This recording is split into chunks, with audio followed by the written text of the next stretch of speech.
Es la noticia de última hora. Marruecos amenaza con suspender el acuerdo de extradición con España. Se queja de que España no entrega a las personas que reclama la justicia marroquí. Rabat no se queda ahí. También critica a España por regularizar a migrantes y papeles. El ministro de Justicia marroquí se pregunta ¿por qué vamos a pararles nosotros si luego España lo regulariza?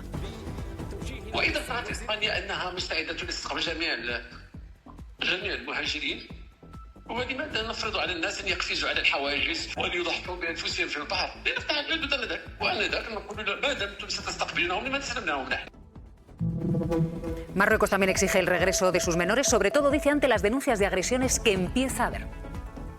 Yo la tengo en estima, pero no se puede abandonar Ceuta. Y mientras tanto, Ceuta clama ayuda urgente al gobierno. No nos abandonen, pedían los vecinos a la ministra de Defensa, que ayer estuvo en la ciudad autónoma. Ceuta y Melilla son españolas, no, españolísimas. Lo siguiente. Y precisamente por eso, ni a Ceuta ni a Melilla se las toca.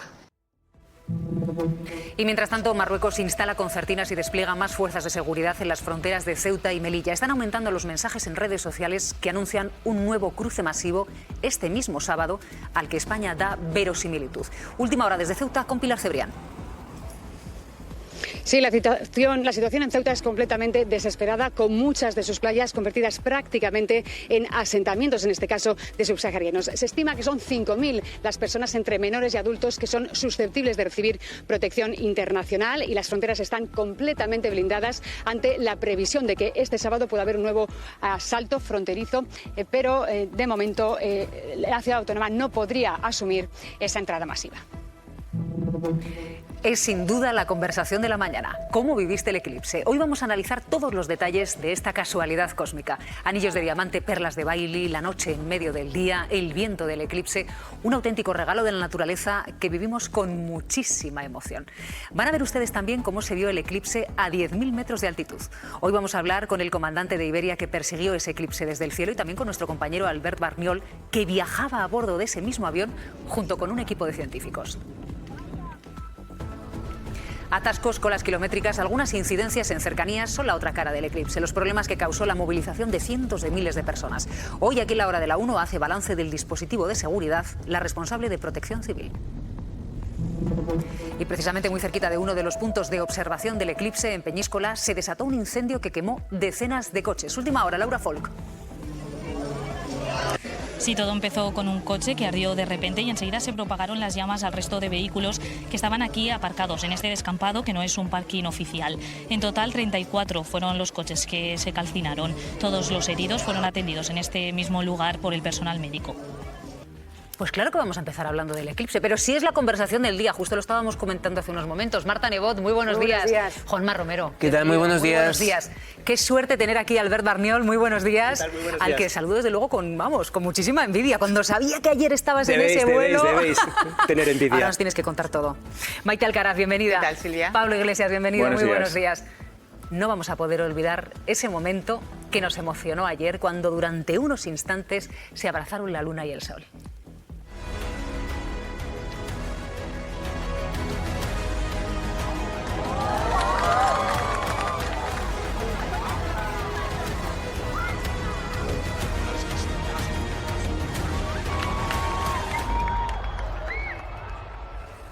Bueno, vamos a comenzar por el lugar por el que mejor se vio y primero entró ese eclipse, que es precisamente Galicia, donde no podéis quitaros ayer, Jacobo, las imágenes que visteis, ¿no? Pues sí, aunque una de las dudas, Silvia, era la previsión meteorológica, porque aunque indicaban que a medida que pasase el día se iba a despejar el cielo, finalmente a última hora de la tarde aparecieron las nubes y no voy a decir que empañaron el eclipse, pero sí que complicaron un poco verlo. Aún así, A Coruña estaba completamente abarrotada, unas 225.000 personas, dicen desde el concello, que estaban distribuidas por toda la ciudad, en los barrios, aquí también en la playa, que hoy amanece completamente vacía, pero que ayer estaba llena de muchos que aprovecharon las buenas temperaturas para pasar aquí el día con la toalla y también también con las gafas. Cuando llegó el momento, os podéis imaginar gritos, aplausos de emoción por esos 76 segundos en los que volvió la noche ayer a Coruña. Tuvieron algo más de suerte al norte de la provincia, en la ría de Ferrol, por ejemplo, en Fene o en Pontedeume, donde el cielo sí que estaba allí completamente despejado. También afortunados los 10.000 turistas que llegaron ayer en varios cruceros, salieron poco antes del eclipse y pudieron verlo desde el mar, así que una experiencia distinta para ver este fenómeno histórico desde aquí. Bueno, antes de nada, es que Maite ha venido hasta con las gafas. Sí, sí. Porque me dijo, Silvia, el próximo día que nos veamos te traigo las gafas. ¿Cómo viviste el eclipse, Maite? Pues mira, yo llegué a San Agustín de Guadalix, que es desde donde lo presencié, sobre las 8:30. Vi que todo Madrid estaba saliendo de la capital para efectivamente ir llegando a los municipios donde se podía ver. Hay 35 empezó el eclipse. Duró casi un minuto, ¿eh? Allí duró 54 segundos, que fueron maravillosos, y tuve la sensación, yo ayer había madrugado mucho y dije, es que he visto 2 amaneceres en el mismo día. Y eso me pareció fascinante. Hasta el punto que hoy he apurado mucho para venir para ver si volvía a salir el sol, porque yo ya no me fiaba, digo, a ver si al final la luna ha decidido volver otra vez a abrazar, como decía Silvia, al sol. Me pareció un momento estupendo y yo subrayaría una cosa, que en España tenemos siempre una dimensión lúdica de todo. Esto tiene efectivamente mucha trascendencia, mucha dimensión, bueno, pues científica, lo iremos sabiendo, ¿no?, por los que entienden. Pero al final nosotros hicimos una fiesta de ello y a mí eso sí que me gusta de España. Sí, es apasionante. Bueno, antes de nada, por si ustedes son de los poquitos que no miraban ayer al cielo, cuando millones de personas lo contemplábamos, este es el espectáculo que nos regaló ayer la naturaleza. 7:30 de la tarde y comenzaba. En Galicia fueron los primeros en empezar a disfrutar de un fenómeno único que atravesaba la península de oeste a este. Aproximadamente una hora después llegaban el anillo de diamantes y las perlas de Bailey, pequeños destellos causados por la luz solar atravesando las montañas y valles lunares. Segundos después, la totalidad. Totality has hit Spain. La luna se interponía y tapaba por completo al astro rey, una casualidad cósmica que es posible porque a pesar de que el Sol es 400 veces más grande que la luna, también está 400 veces más lejos. Desde el observatorio de Yves se veía así. Ha sido de las cosas más preciosas que he visto en mi vida. Es un regalo de la naturaleza. Un evento inédito y de alto valor científico. 30 investigadores de la NASA los seguían desde Villalibado, en Burgos. The end of the eclipse will be in Spain, and so it will be near the sunset. And so we thought that Villalibado would be the best location. Mientras, en tierra, bajada de las temperaturas, cambios en la luz y los colores y modificaciones en el comportamiento de los animales, fenómenos que también se han analizado. Cualquier cambio en esa sucesión de momentos de atardecer y amanecer, pues puede ser curioso de ver. Después del espectáculo tocaba recoger y empezar la cuenta atrás para el siguiente, un eclipse total que será visible solo en el sur de la península el 2 de agosto del 2027. Es que todavía tenemos el vello de punta y además, claro, cuando uno como Albert Barnión, un compañero, tiene formación científica, yo creo que tú disfrutaste del eclipse. Luego nos contarás cómo lo viviste a bordo del avión de Iberia, pero ¿cómo lo disfrutaste tú? Lo primero que uno tiene que tener en cuenta es que lo que uno vive es emoción. Es algo que has estado viendo muchas veces. Ver un eclipse total no es fácil porque ocurre muy de vez en cuando y casi siempre lo ves a través de vídeos, de imágenes, de retransmisiones, por ejemplo, de la NASA. Cuando lo empiezas a ver en persona y ves que se van cumpliendo todas esas cosas que leíste teóricamente, te sorprende, porque una vez más la ciencia acierta lo que está predicho y es lo que está ocurriendo.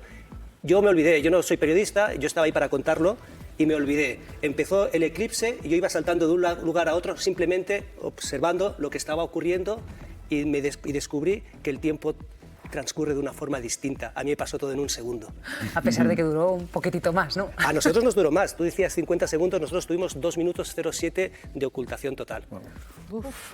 En un instante hablaremos con el comandante que precisamente pilotaba ese avión que estaba persiguiendo el eclipse a 10.000 metros de altitud y donde viajaba un equipo científico y también nuestro compañero Albert, que nos lo va a contar milímetro a milímetro todas las experiencias que vivieron. Emilio García, astrofísico, muy buenos días. Hola, buenos días, ¿qué tal? Es que estamos hablando de sensaciones, Emilio, porque fíjate que lo contamos y que dijimos qué es lo que iba a suceder, que está, como dice Albert, todo escrito, todo estudiado, pero a mí me emocionó y me sobrecogió ese momento en el que comienza a caer la noche, pero como de una forma mágica. Es increíble, es increíble. Vamos, suscribo lo que ha dicho Albert al 100%. Por mi trabajo en divulgación científica he visto centenares de vídeos y fotos de eclipses totales. con cámaras increíbles, con telescopios increíbles, pero la sensación de verlo ahí en el cielo, en el momento de la totalidad, la sensación de irrealidad que el cerebro no logra concebir, no logra de alguna manera entender, pues hace que de repente todo ese conocimiento científico, todo eso que has visto, pues queda a un lado y te sientas literalmente como un niño viendo algo absolutamente fascinante, la verdad, en el cielo. Decía al comienzo del programa que es una casualidad cósmica, pero que estaba prevista, ¿no? Este eclipse estaba previsto que se produjese, lo detectasteis hace 30 años, ¿no? Bueno, no, los eclipses son conocidos. Afortunadamente la mecánica celeste sigue unas leyes muy precisas y tenemos ahora algoritmos que nos permiten determinar y predecir eclipses solares en el futuro e incluso hacia atrás en el pasado. O sea, no es una cosa que se detecte, es algo que es conocido porque el movimiento celeste, tanto del Sol como de la Tierra como de la Luna, es conocido, ¿no? Y luego, sobre todo, el lugar geográfico donde mancha la sombra de la Luna, ¿no? Es impresionante cómo cambiaron las condiciones meteorológicas, Albert, porque, claro, es cierto que cae la oscuridad, cae un poquitito más rápido de lo habitual, me dio la sensación a mí, baja la temperatura un poquitito y es cierto que se levanta un viento.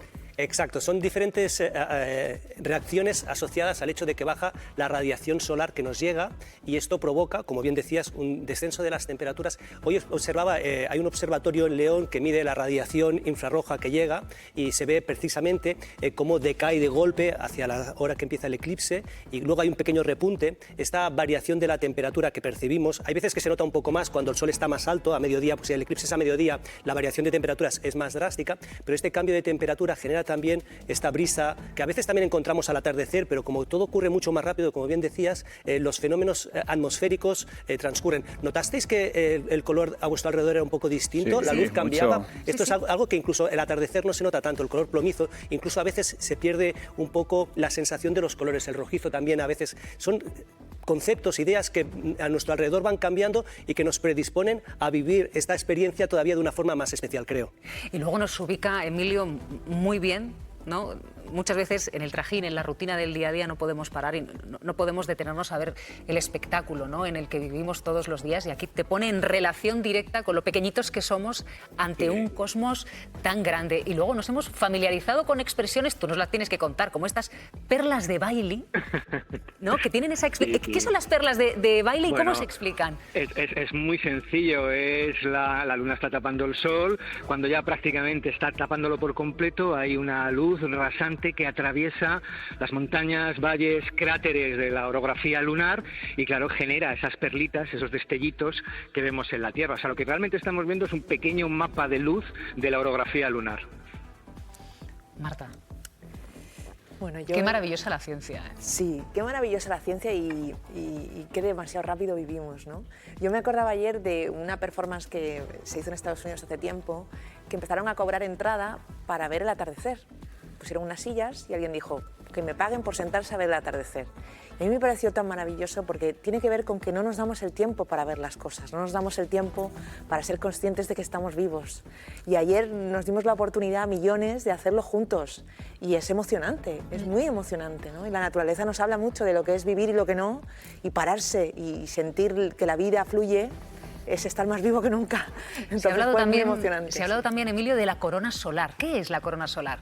La corona solar es la envoltura que rodea el disco solar. El Sol está formado por diferentes capas, el núcleo, la fotosfera, la cromosfera, que es la capa más exterior, y esta capa más exterior es la corona que envuelve totalmente el Sol y que de hecho se extiende por todo el sistema solar, generando un viento solar en el que nosotros literalmente como planeta estamos embebidos dentro de esa corona solar. Lo que pasa es que es muy caliente, pero es muy tenue. Entonces normalmente lo que es el disco solar, la fotosfera, su gran luminosidad, su gran brillo, nos oculta esta tenue envoltura que tiene el Sol y que es fundamental para nosotros, porque ya te digo, literalmente estamos embebidos en esta corona solar. Y es además uno de los grandes misterios del Sol actualmente, uno de los grandes enigmas que tiene el Sol, porque esta corona solar de repente va aumentando muchísimo la temperatura y todavía no logramos entender el porqué. Bueno, hemos visto lo que sucedió. Ahora van a ver ustedes cómo lo vivimos y cómo lo compartimos muchos de los que mirábamos al cielo. Gafa sobre gafa, gafa trenzada, gafa de autoridad, gafa en la playa y gafa con la actitud adecuada. Sonríe, Yaya. Telescopios listos en A Coruña, que la cosa empezaba por allí. Y cuando la luna le pega el primer bocado al sol, aplausos a los cielos de toda España.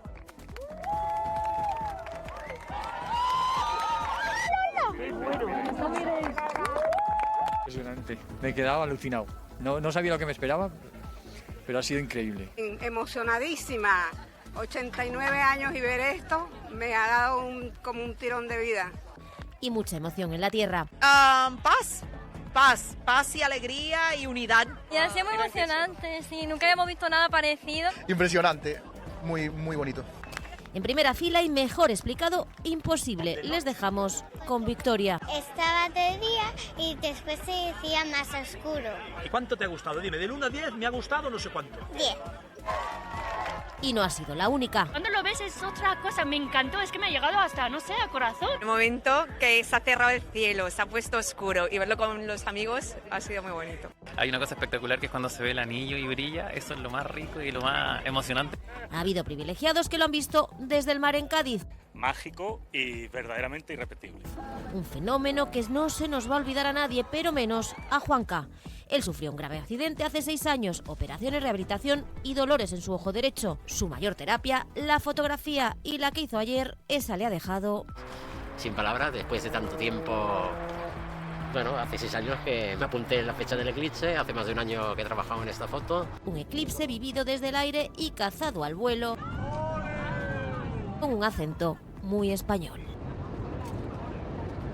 Vamos a ir precisamente allí porque mientras la mayoría estábamos mirando el eclipse hacia arriba, 2 pilotos de Iberia lo estaban persiguiendo con su avión. Y así como están viendo es como se vio ese eclipse a 10.000 metros de altitud sobre la meseta.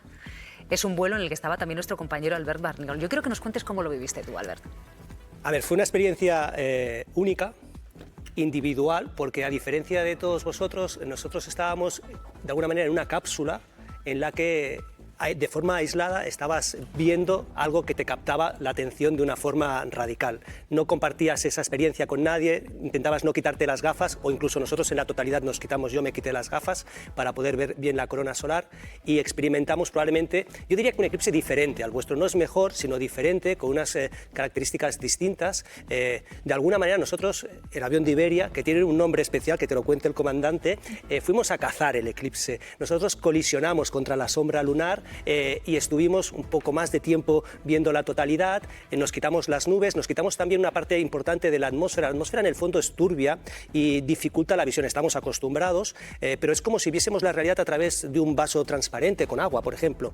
Cuando nos elevamos por encima de los 10.000 metros, casi el 70% de la atmósfera está por debajo de nosotros, por lo que la claridad que tenemos para observar lo que está sucediendo es mucho más alta. Vimos un eclipse en 4K, de alguna manera. Y claro, todo ello es difícil de procesar, ¿eh? Yo he dormido muy poco esta noche porque le continuaba dando vueltas a todo lo que ocurría a una velocidad extrema desde el primer contacto, que es cuando empieza la luna a tapar el sol. Para mí todo pasó demasiado rápido, tendríamos que haberlo hecho un poco más lento. La habilidad del comandante, ahora os lo contará, fue espectacular porque tenían que tener una precisión milimétrica y además horaria para estar en el lugar concreto a la hora precisa para que pudiéramos ver este fenómeno probablemente en el mejor lugar del mundo.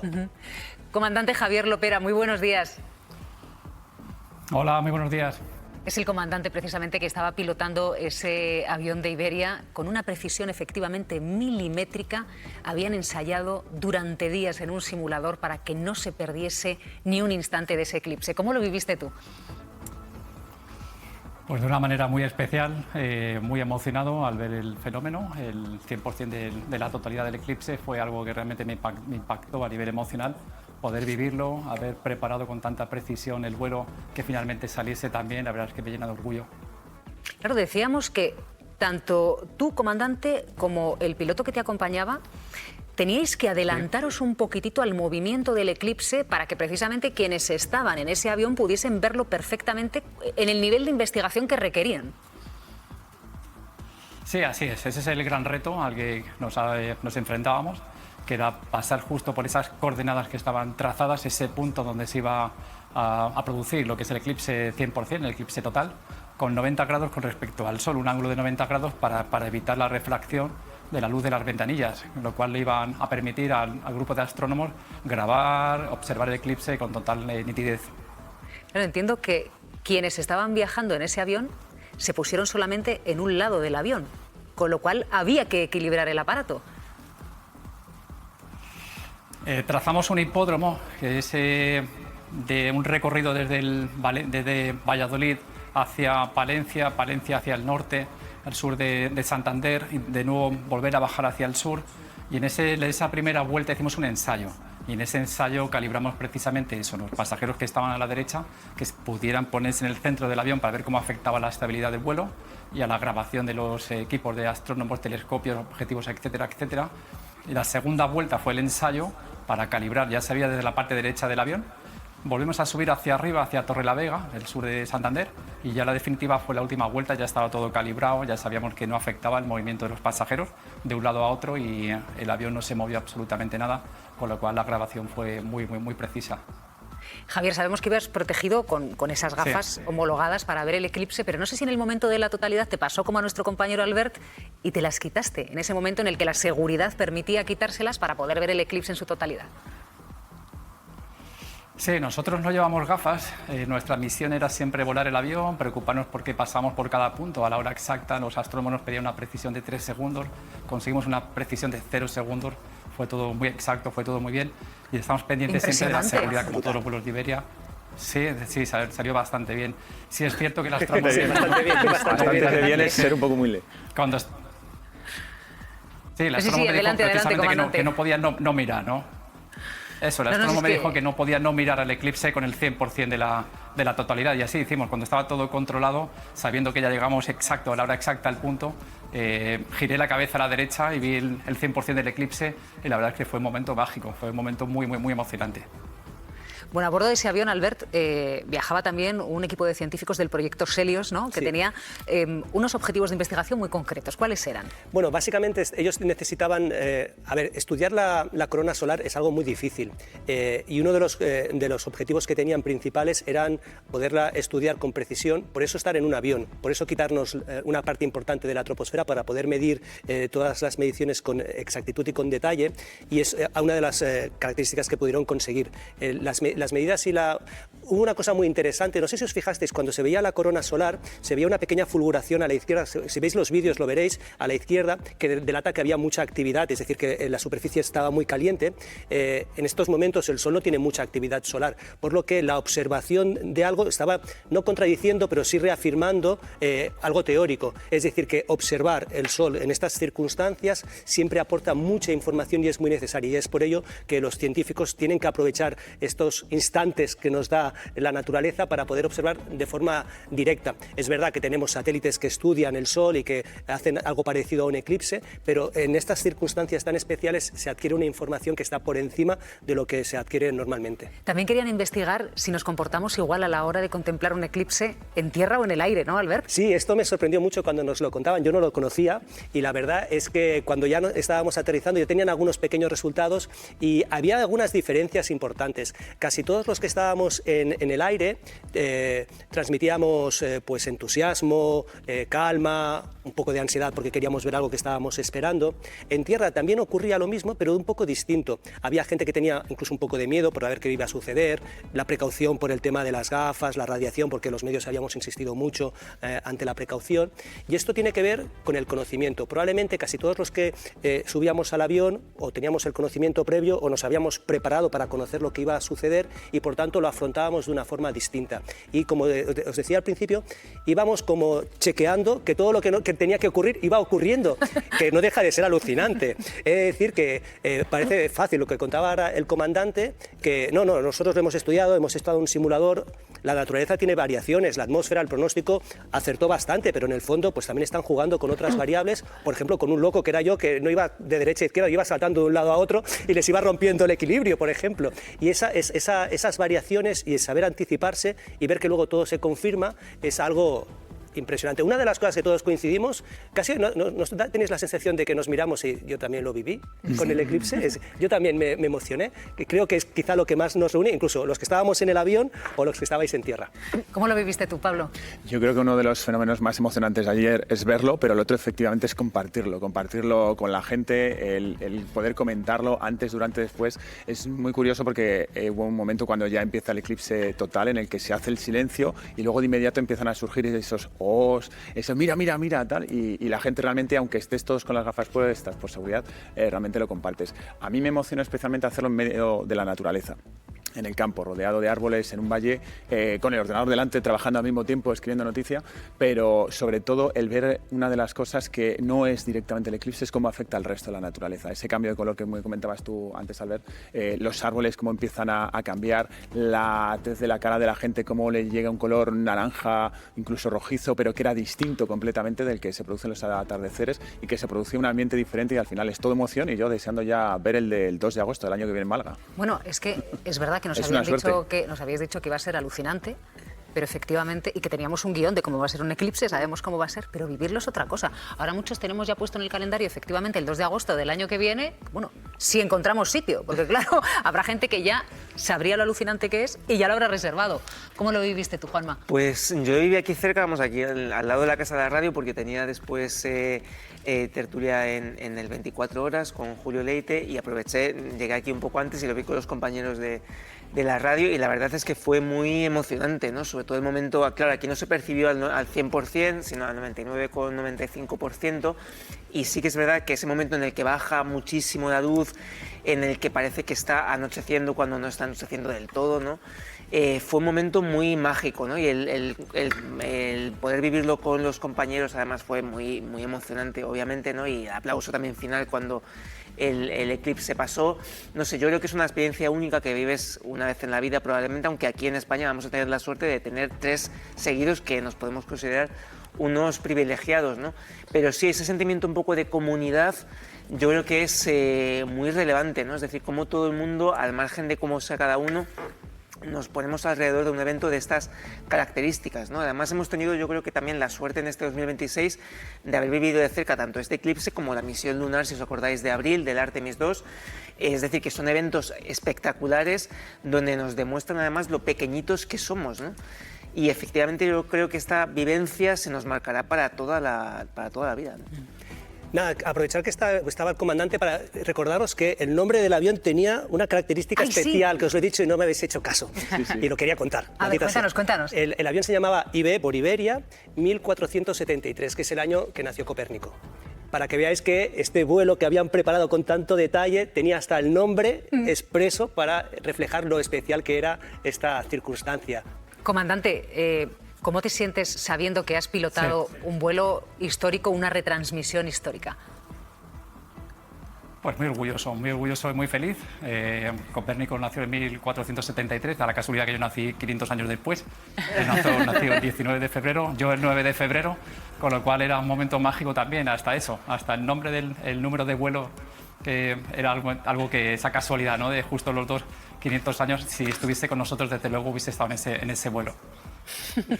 Enhorabuena por lo que nos regalaste desde el cielo, y enhorabuena por esa precisión milimétrica exacta del 0% de error. Gracias, comandante. Sí, muchísimas gracias. Muy buenos días. Muchas gracias. Hasta luego. Por seguirnos. Quería regresar con Emilio por otra de las sensaciones que no hemos comentado, Emilio, que es que cuando empieza a anochecer automáticamente se hace el silencio. Sí, claro, efectivamente se hace el silencio, porque yo creo que es un momento que sobrecoge. Se hace el silencio entre los seres humanos que lo estamos contemplando y entre la fauna también, porque claro, entran en su código nocturno, ¿no? Creyendo que se hace de noche. Vamos a acercarnos a Galicia porque una de las afortunadas que ha visto ahí el eclipse es nuestra compañera Cristina Monge. Cristina, muy buenos días. ¿Qué tal, Silvia? Muy buenos días. Efectivamente, afortunadísima.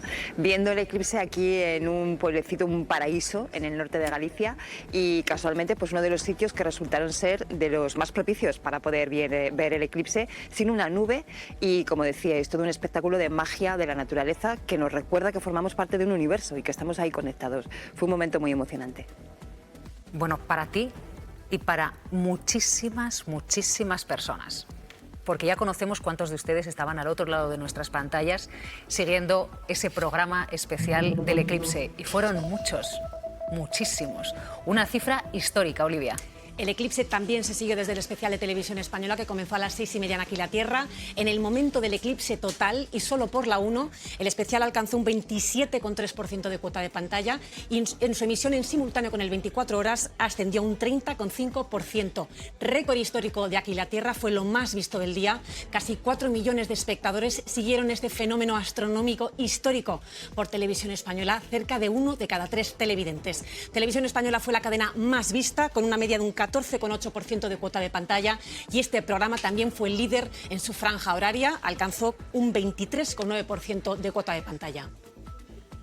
Pues muchísimas gracias, como siempre, por compartir también los momentos históricos con nosotros, y enhorabuena a todos los trabajadores de Radio Televisión Española que estuvieron implicados en ese despliegue, porque sinceramente nos lo transmitieron con una emoción absoluta. Yo no sé si esa emoción es comparable a algún otro momento histórico que hayamos vivido, Albert. Nos decían los científicos que hacían el estudio de emociones y demás, que era comparable al gol del Mundial. Pues podría ser, podría ser. Yo creo que incluso más cercano, ¿no? Porque en el gol del Mundial todos nos abrazábamos a todos, y en este caso te mirabas como... ¡Qué barbaridad! Igual más contenido, pero la emoción igual de intensa, ¿no? Exacto. Quería preguntarle, Emilio, somos unos afortunados aquí en España, Emilio, porque este es el primero de un trío de eclipses, ¿no? Mira, somos unos afortunados como planeta, porque una cosa que no se suele decir es que este tipo de eclipses no se podrían ver en ningún otro lugar del sistema solar. La configuración del tamaño de la Luna con la distancia de la Tierra al Sol permiten este tipo de eclipse total. Y luego, efectivamente, somos unos privilegiados en España, porque la casualidad ha hecho que vayamos a disfrutar de 3 eclipses, pues eso, de manera consecutiva, ¿no? Este, el de 2027, y otro anular en enero de 2028. Eso es raro, no que aparezcan de 3 en 3, que sí que suele ser, pues ocurre, pero que confluyan las bandas de totalidad en una zona geográfica tan pequeña en relación al globo terráqueo como es la península ibérica, y de manera consecutiva, sí que es una coincidencia para nosotros como país extraordinaria, desde luego, que hay que aprovechar. Bueno, que esto sirva para saber que podemos disfrutar de espectáculos extraordinarios que nos regala la naturaleza, y que los científicos extraordinarios que nos acompañan están para estudiarlos y también para explicárnoslo, como Emilio. Gracias, Emilio, un abrazo. A vosotros, un saludo. Hasta luego. Vamos a acercarnos en un momentito a Peñíscola, porque se produjo ayer un incendio junto a una zona que era un punto de observación de ese eclipse. Dejó 34 coches quemados, también provocó algunos heridos. ¿Cómo comenzó el fuego y cuál es la situación ahora, Laura? Pues el fuego empezó en un vehículo que comenzó a arder de repente y enseguida se propagó al resto de vehículos que estaban estacionados en este descampado. Un descampado que estaba lleno de hierbas secas y que no está habilitado como parking oficial, de hecho es una propiedad privada. Una de las principales prioridades fue evitar que las llamas llegaran a las viviendas cercanas, a estas viviendas que podemos ver. Y en cuanto a los heridos, habían lesiones de diversa consideración, pero todos fueron atendidos en el mismo momento por el personal médico aquí. Por lo visto, el incendio se originó en uno de esos coches de ahí y las llamas fueron corriendo y nada, pues fueron alcanzando varios coches. Y entre otros el mío. Estábamos en el apartamento, empezamos a ver un humo negro, y cuando llegamos intentamos sacar el coche y nos dijeron que no podíamos, y nada, empezó luego a arder por donde el depósito de gasolina y nada, explotó. Claro, es que además hacía muchísimo calor, Albert, ¿no? Ya nos dijeron las autoridades, luego vamos a hablar en un instante con la responsable de Protección Civil, mucha atención en determinados lugares precisamente por las condiciones climáticas en las que estamos. Sí, estamos viviendo unos días de mucho calor, las temperaturas son muy altas, con mucha sequedad. El riesgo de incendios en casi toda la península está entre muy alto y extremo, lo que refleja precisamente estas condiciones, y vamos a mantenernos hoy todavía con estas temperaturas tan altas. Seguimos con mucho calor por encima de lo que es normal, incluso hasta a estas alturas del mes de agosto, con mucha sequedad. Venimos de meses también con mucha sequedad porque hace tiempo que no llueve de forma generalizada en nuestro país, y de hecho, por ejemplo, en Huelva también las condiciones se mantienen muy extremas, el viento continúa dificultando las tareas de extinción, son condiciones en las que tenemos que tener mucha precaución. Pues mira, quédate con nosotros porque luego vamos a acercarnos también a Huelva y queremos saber cómo van a ser las próximas horas para ver si van a ayudar a la extinción, pero antes, como les decía, vamos a hablar con la responsable de Protección Civil, Virginia Barcones. Muy buenos días. Hola, buenos días. Antes de nada, señora Barcones, le voy a preguntar por ese incendio en Peñíscola que se produjo ayer en un punto de observación del eclipse, bueno, muy cerca de uno de esos puntos de observación. Por las informaciones que tenemos, hicimos ayer un seguimiento de esta situación y no estaba vinculado a la visualización del eclipse, más bien a esa zona donde fueron aparcando estos coches. Lo venimos repitiendo. Hay que tener y extremar el cuidado en las zonas donde la hierba, donde el pasto está muy seco, porque la propia combustión de los vehículos puede acabar generando un incendio. Lo que vimos es una movilización de centenares de miles de personas, que es cierto que estaba prevista. Vamos a ver las imágenes de esas personas que cogieron el coche, sobre todo en la salida de las grandes ciudades, Madrid, Barcelona, y que, claro, ofrecieron esas imágenes de colas, de repente una densidad de tráfico que se iba acelerando para ir hacia los puntos de observación que estaban fuera precisamente de los grandes núcleos de población, para que se pudiese disfrutar mejor del eclipse. ¿Cuál es el balance desde el Ministerio del Interior, señora Barcones, de las incidencias de tráfico ayer durante la observación del eclipse? Bueno, nosotros tuvimos hasta altas horas de la noche reuniones de coordinación para monitorizar el antes, el durante y el después del eclipse y garantizar esa plena coordinación de todos los efectivos de la Administración General del Estado en cuanto a la seguridad y también en coordinación con las comunidades autónomas. Es cierto que ya preveíamos que justo cuando se fuera acercando las horas previas al eclipse hubiera mayor circulación y también la vuelta, el posterior, pero no hubo incidencias relevantes y eso nos lleva a hacer un balance positivo de un dispositivo que se había estado preparando durante meses para poder dotar de seguridad, para minimizar todos los riesgos asociados a la visualización del eclipse y el balance general es sin incidencias relevantes. El dispositivo estuvo dimensionado para todo aquello que podía pasar y que no tuviera consecuencias relevantes. Aprovechando que estamos hablando con usted, señora Barcones, vamos a acercarnos en un momentito a Niebla, a Huelva, donde el incendio sigue avanzando. Ha arrasado, fíjense, ya más de 31.000 hectáreas. Vamos a conocer cuál es la situación a esta hora. Ane Villasante, muy buenos días. Muy buenos días, pues casi 700 personas siguen fuera de sus casas y aunque es verdad que el incendio avanza cada día más despacio, esas llamas han llegado casi hasta una zona urbana, a la de Marigenta, donde han tenido que cortar la electricidad precisamente por la cercanía de ese fuego que ya ha entrado en los dólmenes megalíticos del Pozuelo y que sigue avanzando por el paraje natural de Pata del Caballo. Ahora mismo nos encontramos en una ventana de oportunidad porque hasta las 12 de la mañana no aprieta tanto el calor. A partir de entonces, como todos los días, las tareas de los bomberos se complican y la esperanza está puesta en el fin de semana, que es cuando van a bajar esas temperaturas. Señora Barcones, ¿qué información tiene usted, qué datos le están llegando desde el incendio de Niebla en Huelva? Bueno, yo tuve la oportunidad de estar el domingo en el puesto de mando de este incendio y de hacer un seguimiento con la dirección de la extinción, con la Junta de Andalucía, que es quien dirige la misma. Desde el principio ya se vio que había mucho potencial, que había mucha continuidad y que las condiciones meteorológicas eran adversas, que este volvía a ser uno de esos monstruos a los que nos estamos enfrentando, uno de estos incendios que generan dinámicas propias, que presenta dentro del propio incendio, al tener un perímetro y una extensión tan grande, como bien decía, en estos momentos un perímetro por encima de las 31.000 hectáreas y que hay que irlo abordando bueno, pues en esos momentos, en esas pequeñas ventanas de oportunidad para irlo haciendo más pequeño y pasar de defenderse del fuego a poderlo empezar a atacar.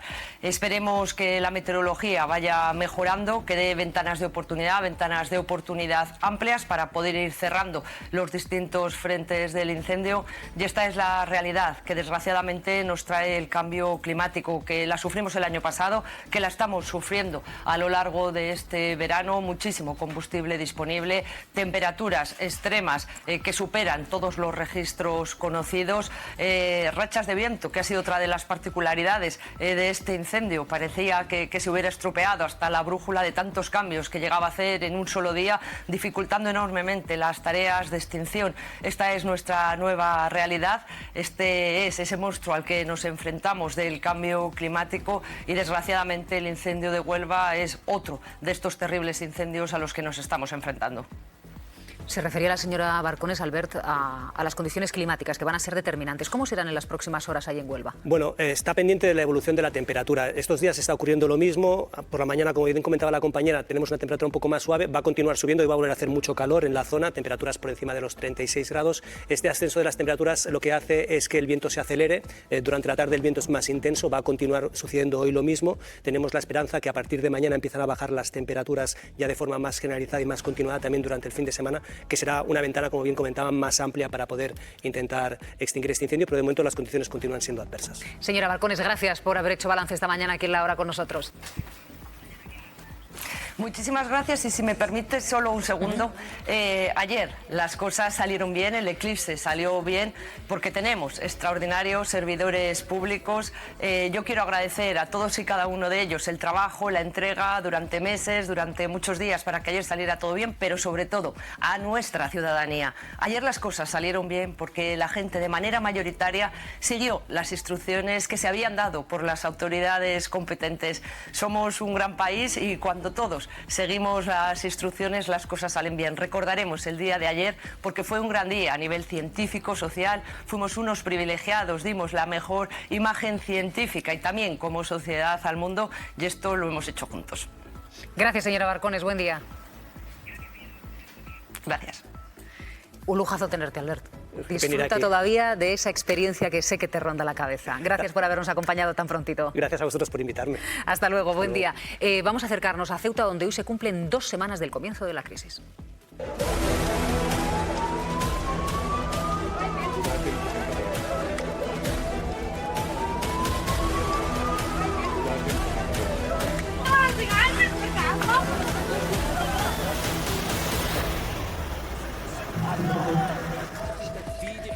Es la noticia política de la mañana. Marruecos amenaza con romper el acuerdo de extradición con España.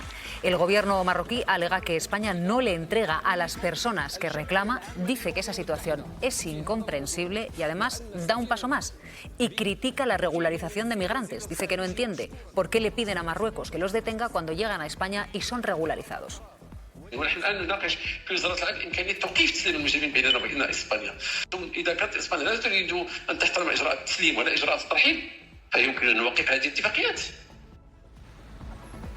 El ministro de Justicia marroquí afirma que Marruecos está planteando la posibilidad de suspender los acuerdos de extradición con España porque asegura que nuestro país no siempre cumple cuando se le pide la extradición o la repatriación de una persona. Las declaraciones de Abdelatif Wabi a la agencia EFE se producen después de esa entrada masiva irregular en Ceuta, en territorio español, y después de días en los que Marruecos está pidiendo a España el retorno de todos los menores no acompañados que entraron de manera irregular en Ceuta. Está pidiendo a España que elimine los obstáculos, dice, legales y burocráticos para que se puedan reencontrar con sus familias. El ministro de Justicia también ha criticado a España por, dice, aceptar y regularizar a migrantes que entran de manera irregular, mientras Marruecos lucha y trabaja para impedir que esos migrantes lleguen a territorio español. Aún así, habla de nuestro país como país amigo, con el que hay que tender puentes y trabajar a largo plazo, dice, para cambiar las dinámicas migratorias, y habla de que hay que tomar decisiones firmes, asegura, y valientes, y también a veces difíciles. Por otro lado, Marruecos ha anunciado que está aumentando las medidas de seguridad tanto en la frontera con Ceuta como en la de Melilla, mientras asegura ya ha habido detenciones y se han abierto investigaciones por parte de la Fiscalía contra personas que están incitando, convocando un nuevo cruce masivo el próximo 15 de agosto. Ruth Ferrero, muy buenos días. Hola, buenos días, Silvia, ¿cómo estáis? ¿Cómo tenemos que entender esta amenaza de Marruecos de suspender ese acuerdo de extradición con España? Bueno, tenemos que entenderlo como un paso más en el incremento de las tensiones entre ambas administraciones. El Gobierno de España, a lo largo de toda esta crisis, lo que ha operado ha sido para aplacar, digamos, una respuesta de Marruecos y que las autoridades marroquíes colaboraran con la recepción de las personas que cruzaron el día 30-31 de julio. Y Marruecos, lo que estamos observando durante los últimos días es que lo que está diciendo es que los procedimientos españoles lo que hacen es ralentizar esas devoluciones, ¿no? Precisamente porque la normativa española es mucho más garantista que la marroquí, y ellos entienden y eso así lo han dicho, entienden que esto no cumple, digamos, con lo que les están diciendo. Ellos reclaman, digamos, no quieren ser acusados de utilizar a su propia población y por tanto reclaman la devolución lo más rápidamente posible de estas personas, ¿no? ¿Qué es lo que vemos con la extradición? Es un punto más, porque lo que dice el ministro de Justicia marroquí básicamente es que no se están cumpliendo con las entregas de aquellas personas que Marruecos solicita que sean extraditadas desde España, que en muchas ocasiones no aparecen en los aviones, que están desplazando agentes a los aeropuertos y no los recepcionan, es decir, de nuevo, volvemos a encontrarnos con una administración marroquí que está acusando a la española de tardar mucho en poner en marcha esas devoluciones, y la española lo que hace es aplicar, digamos, unos procedimientos que, como decía antes, son mucho más garantistas y por tanto lleva mucho más tiempo el procesamiento de todos los expedientes en ese ámbito. La extradición no necesariamente, y no lo es, de hecho, no es una cuestión de política migratoria, sino de cooperación bilateral ya entre los dos países. Aquí ya vemos que hay una escalada que va mucho más allá de los acontecimientos de Ceuta, y al tiempo que este ministro también es el que está planteando cuestiones que tienen que ver con la cosoberanía española y marroquí sobre Ceuta y Melilla. Es que lo que ha hecho el ministro de Justicia marroquí, Cristina Monge, es mezclar varios asuntos, ¿no? Por un lado, la amenaza de romper el acuerdo de extradición con España, y luego, por otro lado, se ha sumado a aquellos países que desde una posición más ultra están achacando al gobierno de Pedro Sánchez que esté regularizando a los migrantes que entran en nuestro país de forma irregular. Efectivamente, se ha elevado el tono en esta relación tensa, en la que efectivamente vemos como ese ministro de Justicia marroquí lo que está haciendo es vincular diferentes elementos que habían en torno al fenómeno migratorio en una crítica ya absolutamente clara al Estado español y a lo que el Estado español está haciendo respecto a esta crisis, que ya sabéis que yo insisto mucho en llamarla geopolítica, que no migratoria, a esta crisis en Ceuta, ¿no? Esto se convierte ya, lógicamente, en una escalada en la tensión de esa relación, con un ministro que adopta ya una posición beligerante, cuestionando lo que se está haciendo con estas personas, que lo que se está haciendo es aplicar efectivamente el derecho español, lo decía muy bien la profesora Ferrero, aplicar el derecho español garantista, aplicar todo lo que tiene que ver con la normativa de respeto a derechos humanos, tanto a nivel de legislación española como en materia internacional. Por otro lado, vincular este tema con la cuestión de la regularización, cuando, por cierto, a mí me gusta siempre recordar, en el año 2021, que tuvimos un fenómeno relativamente similar, aunque muchísimo más pequeño, 10-12.000 personas cruzando a nado también a Ceuta, en el año 2021 este fenómeno no fue precedido de ningún tipo de regularización.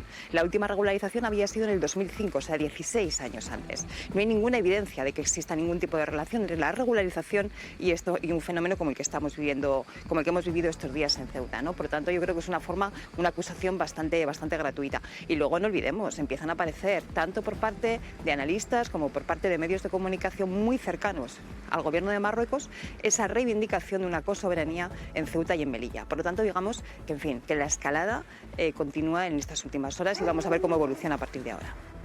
Claro, porque vamos a radiografiar un poquitito, Ruth, la posición de Marruecos sobre Ceuta y Melilla. Nunca ha renunciado a esos dos territorios, ¿no? No, nunca ha renunciado a la construcción del Gran Marruecos, y eso implica bueno, pues es una posición irredentista, ¿no? Se dice en estos términos, una posición irredentista y de reclamo de territorios que, por otra parte, nunca han pertenecido al Estado marroquí. Esto es algo que siempre están, y además lo dicen las autoridades magrebíes, siempre están en las reuniones con España, en las bilaterales con España, y desde luego es algo que el gobierno de España siempre ha intentado aplacar, y de hecho, buena muestra de ello es que la visita del ministro Álvarez haya sido la primera visita de un ministro de Asuntos Exteriores a Ceuta en democracia. También estamos viendo las dificultades que ha tenido la corona española para visitar Ceuta y Melilla. Siempre se mide todo mucho para precisamente intentar no provocar algún tipo de reacción por parte de Marruecos que pudiera alterar esas relaciones bilaterales. Somos vecinos y lo que sí que hemos visto es que esas relaciones siempre han sido muy asimétricas. Ahora Marruecos se siente o vea que hay una ventana de oportunidad abierta, porque es verdad que esto no es una crisis migratoria, es verdad que no hay que hablar de crisis migratoria. La migración se está instrumentalizando para meter presión y dar un aviso a España de que efectivamente hay unos objetivos políticos que se quieren cumplir, y estos tienen mucho que ver con razones de tipo geopolítico, como puede ser, por ejemplo, el control del estrecho de Gibraltar. Decía que las relaciones son imprescindibles que se tengan entre dos países vecinos. Tenemos acuerdos de cooperación en materia de terrorismo, de narcotráfico, etcétera. En el caso de las políticas migratorias tenemos una vulnerabilidad muy importante, puesto que estamos delegando en este país la gestión de los flujos. Algo que ha hecho la Unión Europea, ese es su marco normativo, y eso lo que nos genera es una absoluta dependencia de los criterios políticos que tengan tanto en este caso Marruecos como en otros casos Turquía o Libia o el propio Túnez. Aquí la diferencia con otros episodios de instrumentalización de las migraciones es que es Marruecos el que utiliza su propia población. Y no voy a entrar ahora en de dónde surge, digamos, esa llamada, esa movilización, pero sí que se ve que es Marruecos el que está utilizando a su propia migración, no a otros migrantes. En el caso de Turquía eran refugiados sirios, en el caso de Bielorrusia, en la frontera polaca, eran migrantes procedentes de Oriente Medio. En el caso de Marruecos, en su mayoría son marroquíes. Lo fue en el año 2021, lo ha sido ahora. Y esto tiene también que ver con no entre comillas, cabrear a los socios europeos también, porque si Marruecos no cumple con los acuerdos bilaterales en materia migratoria, que le están dando fondos, digamos, también para su propio desarrollo, puede encontrarse con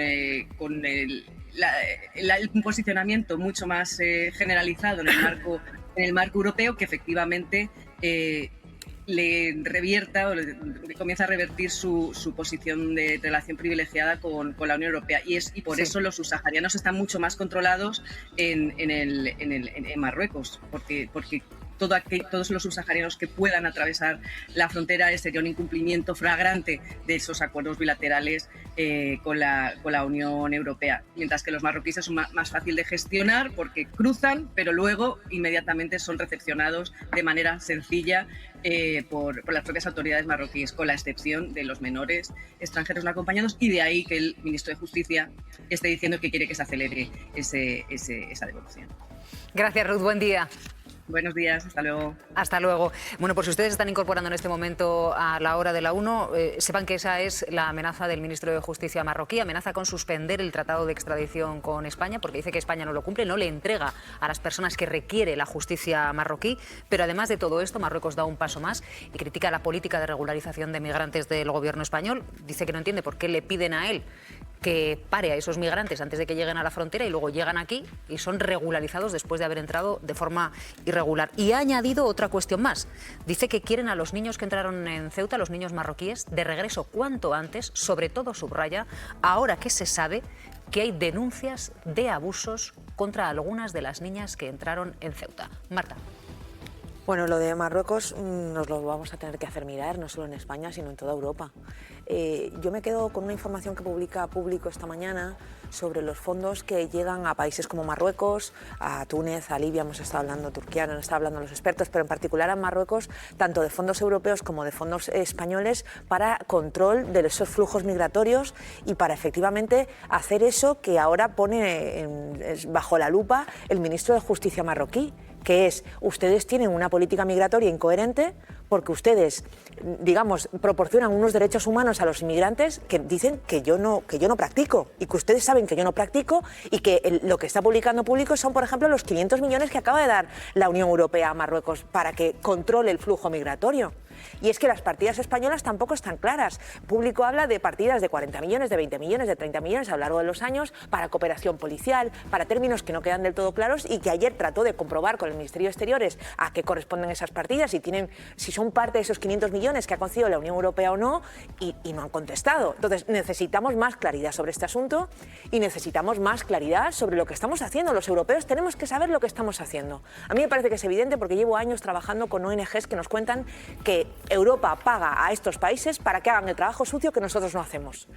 Ahora, bueno, pues necesitamos luz y taquígrafos, necesitamos que nos cuenten en realidad qué se está pagando para que hagan qué, y necesitamos aclarar la situación con Marruecos, que parece ser que le parece que es poco dinero, o que parece ser que le está molestando muchísimo que este gobierno haya decidido nacionalizar a los saharauis que todavía cuenten con algún tipo de conexión con DNIs españoles porque fueron españoles. Esta es una maniobra que está ahora mismo aprobada en comisión y que va a ser aprobada o no en septiembre en el Congreso de los Diputados.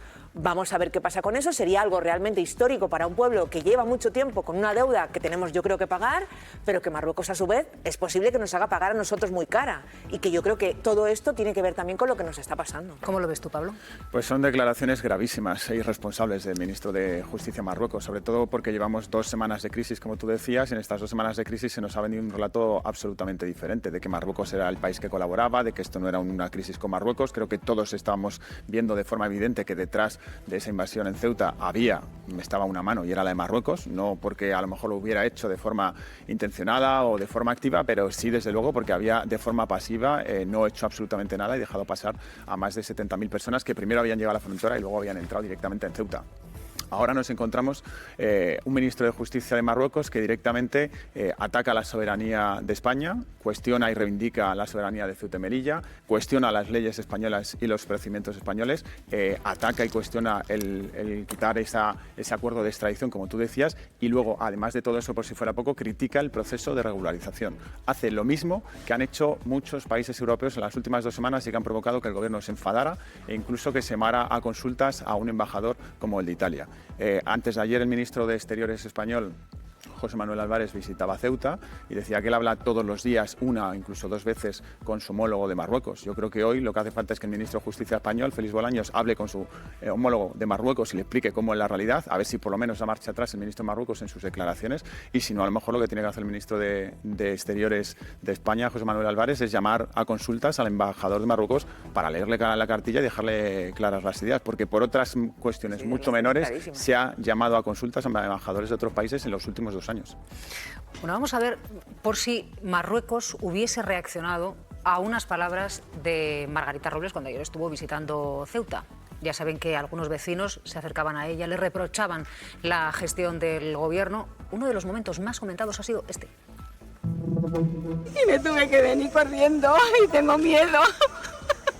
Y yo la tengo en estima, pero no se puede abandonar Ceuta. No le vamos a abandonar. Por favor, se lo pido. Vamos con los militares. Era la ministra de Defensa consolando a una de las vecinas que decía, no, si yo le tengo en gran estima, pero tienen que ayudarnos. En ese momento, Margarita Robles le decía que el gobierno no iba a abandonar a Ceuta, e instantes después insistía en que Ceuta y Melilla son españolísimas. Sigue el goteo de ministros en Ceuta. No se puede abandonar Ceuta. La última, Margarita Robles, ante la duda de si acudirá al Senado el martes a dar explicaciones, la ministra de Defensa no lo confirmó. Estamos en Ceuta hablando del tema de Ceuta. Indignado el ejército de Ceuta. Lo que sí hizo fue escuchar a los ceutíes y lanzar un recordatorio a Marruecos. Ceuta y Melilla son españolas, no, españolísimas. Y ha vuelto a poner el foco en las mafias que juegan con la suerte, dice, de miles de personas. Una situación que no se puede volver a repetir. A Ceuta y a Melilla no se las toca. Cualquier agresión a Ceuta y Melilla es a España en su conjunto. Después de los ministros de Política Territorial, Exteriores y Defensa, hoy repite Marlaska. El ministro del Interior se verá esta tarde con las autoridades desplegadas en el terreno y con el presidente Juan Jesús Vivas, que ha vuelto a alertar de la situación insostenible de la ciudad autónoma. Estamos peor que cuando empezó la semana. No se actuó cuando Ceuta fue invadida, no se actuó cuando nuestra frontera fue vulnerada. El PP nacional reivindica la integridad territorial y carga contra el gobierno. El gobierno de España está de vacaciones. El lugar en el que tienen que estar los menores es con sus familias. Sus familias están a la vuelta de la esquina. Aquellos menores que deban de ser retornados serán retornados. Además, el Ejecutivo anuncia medidas urgentes contra las personas que cometan delitos. Que se proceda a pedir autorización judicial para su expulsión inmediata. Marlaska, que no acudió al Senado donde estaba citado para dar explicaciones, Constatar que el ministro del Interior no está. Sí, irá al Congreso a finales de mes, la misma semana que los titulares de Defensa, Justicia y Exteriores. No sé, Cristina, si Marruecos ha escuchado muchas veces en una semana que Ceuta y Melilla son españolas reivindicadas por el gobierno español. Ni lo ha escuchado muchas veces, ni ha escuchado a ningún responsable gubernamental con la firmeza que ayer pudimos escuchar a la ministra Robles. Por lo tanto, que efectivamente creo que es un cambio, al menos en lo que hemos podido ver públicamente estos días. Ya sabemos que en crisis como estas hay discursos, hay palabras que se dicen en público, hay otras que se callan, pero se comentan en privado. Estamos hablando de una crisis geopolítica donde la diplomacia juega un papel muy importante. Pero en materia de declaraciones públicas, yo creo que efectivamente ayer Margarita Robles, la ministra Robles, mostró una contundencia que hasta ahora no habíamos visto. E hizo una cosa más para mí muy importante, que fue un ejercicio de empatía con los y las ceutíes. Una crisis de estas características tiene dos dimensiones. Primero, la gestión material de la crisis, cómo se cuida a las personas que están allí, a esos chavales, cómo se gestiona todo el proceso. Pero luego tiene otra dimensión tan importante o más, que es hacerse cargo del estado de ánimo del conjunto de las personas que están ahora mismo en Ceuta. Y, por supuesto, con un ejercicio de empatía, de cercanía, de entender esa situación difícil, absolutamente tensa, que les está tocando vivir. Durante estos días hemos escuchado a personas, a ceutíes, hemos leído editoriales de prensa de Ceuta, hemos leído analistas que nombraban todos una palabra en común, que era abandono. Nos sentimos abandonados. Incluso hemos visto al presidente ceutí diciendo: estamos huérfanos de Estado. ¿Dónde está el Estado? Estamos huérfanos de Estado. Bueno, yo creo que eso, que durante la semana pasada fue unánime en muchas de las declaraciones que vimos, quizá esta semana está empezando a cambiar por esa continua aparición de ministros ahí, no solamente gestionando, sino también mostrando que están allí, que el Estado está allí, que se está haciendo cargo de la situación. Creo que eso ha cambiado de la semana pasada a esta y que es importante. Y efectivamente lo de la ministra Robles ayer, ese ejercicio de empatía, de acercarse a la gente, escuchar, aguantar, obviamente las críticas que tengan que hacerle, faltaría más, e intentar ponerse en su piel, ¿no? Que lo que se está viviendo en Ceuta no tiene que estar siendo fácil absolutamente para nadie.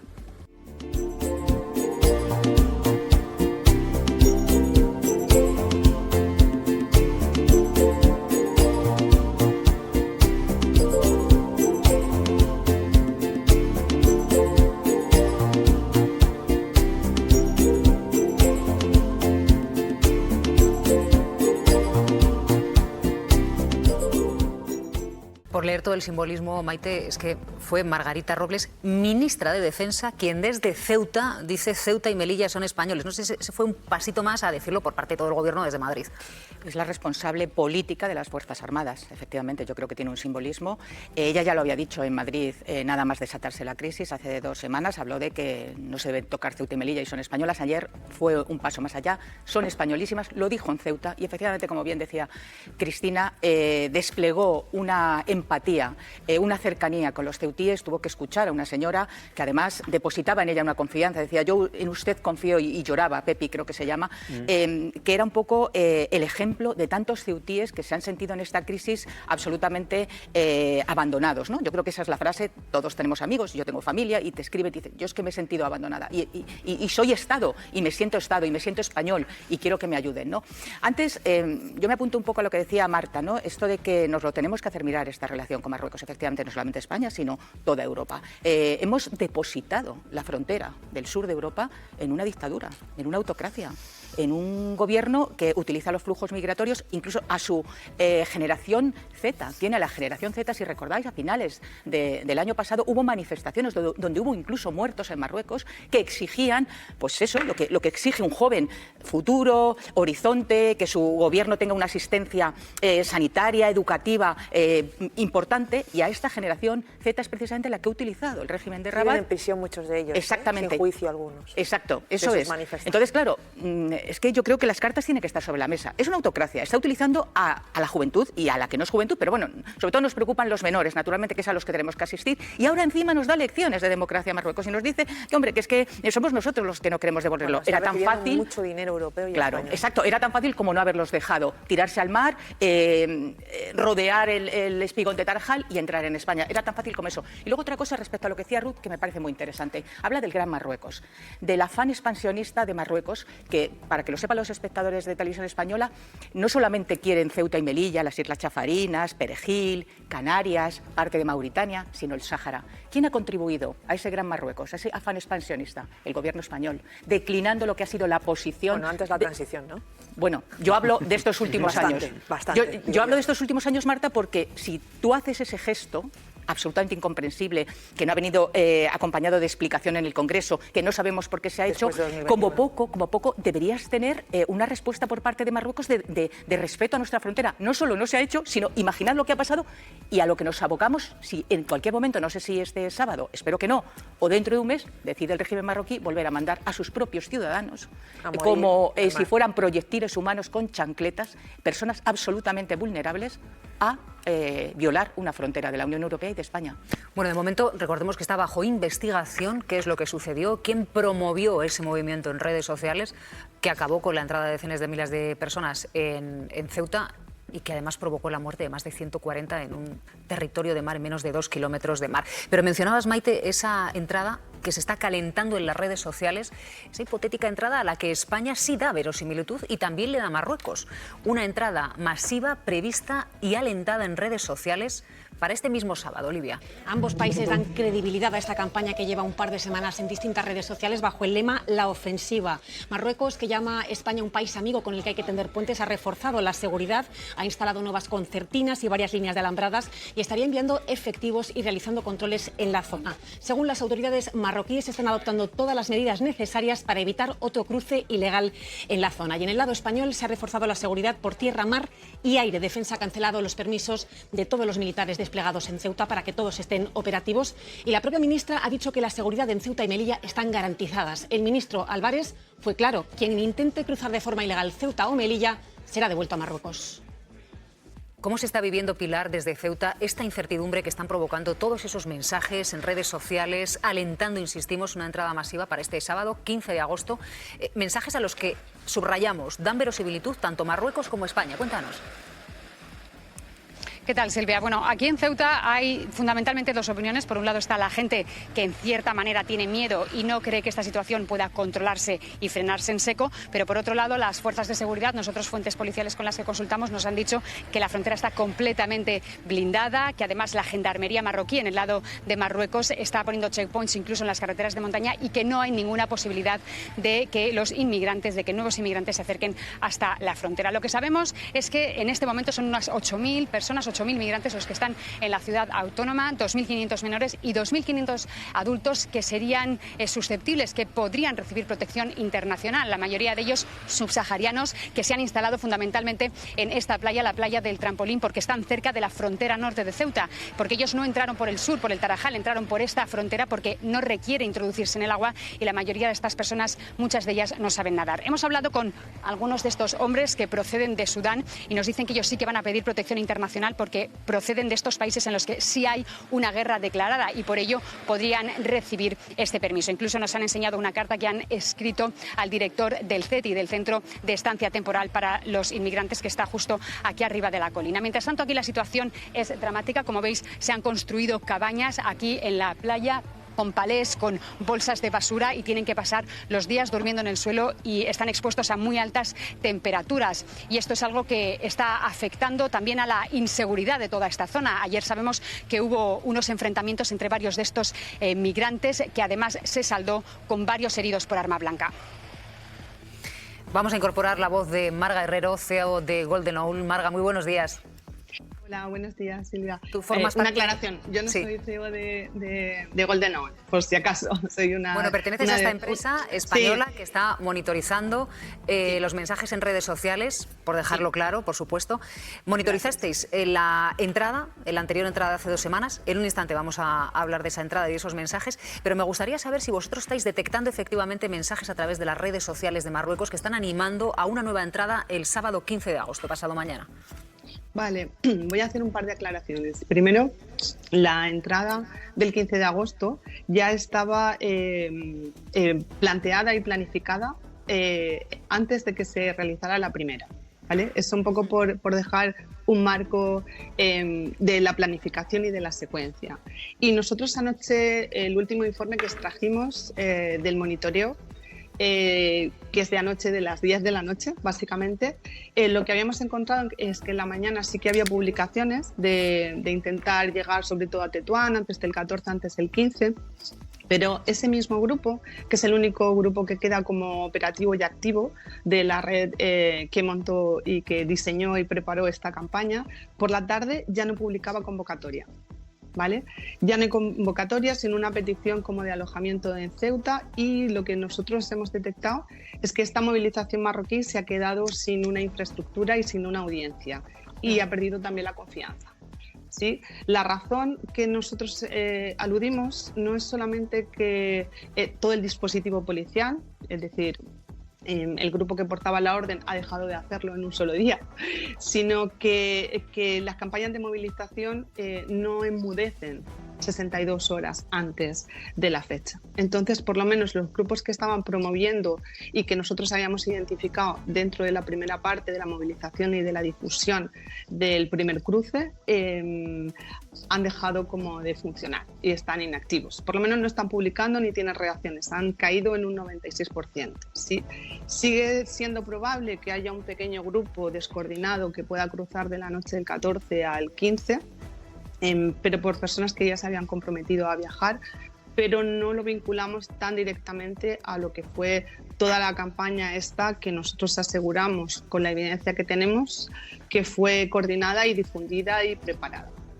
Vamos a hablar precisamente de esa campaña, porque nuestra compañera Pilar Cebrián, que como saben se encuentra en Ceuta, ha hablado con algunas de las niñas que cruzaron y dicen que fue clave no solo las redes sociales y los mensajes que estaban recibiendo, sino el boca a boca para animarles precisamente a lanzarse a nado y entrar en Ceuta.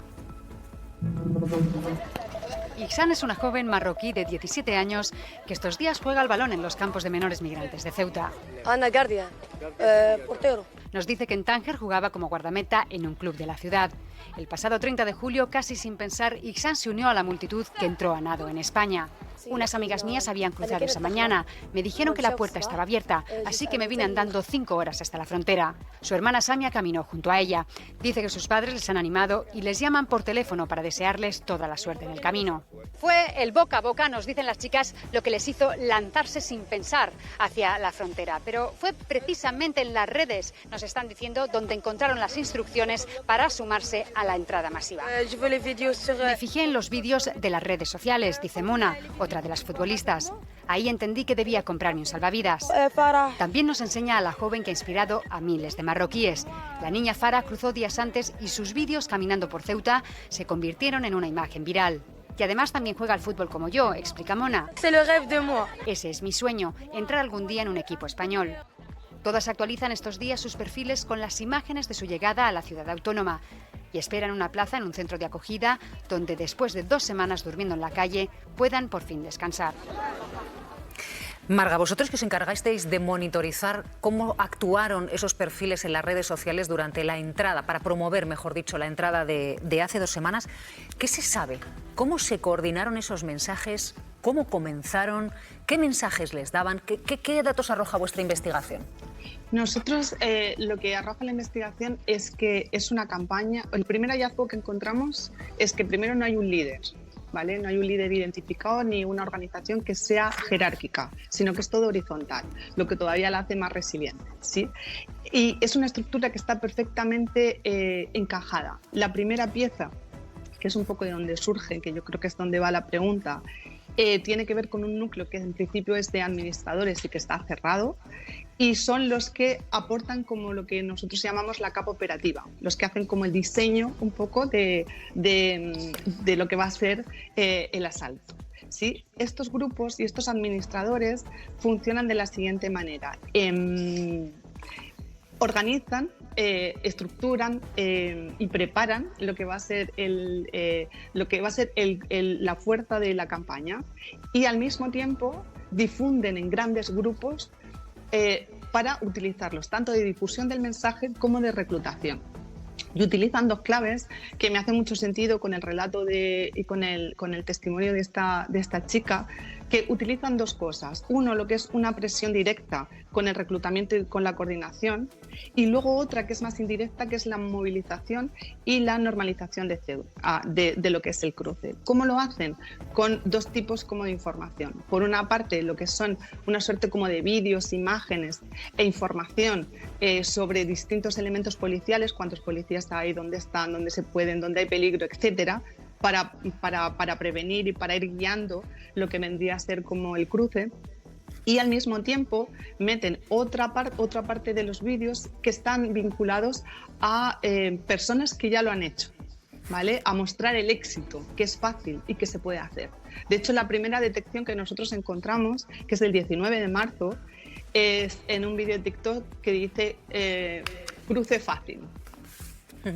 Marga, ¿vale? Al hilo de lo que estás planteando, me gustaría saber, porque claro, vuestra investigación lo que arroja principalmente es que fueron mensajes coordinados con el objetivo de movilizar a miles de personas a cruzar la frontera de Ceuta, animándoles con mensajes positivos, ¿no? Digamos. Yo me estoy preguntando si esos mensajes estaban dirigidos a una audiencia determinada en lugares de Marruecos determinados, que estuvieran cercanos, vale, por ejemplo, a la frontera de Ceuta.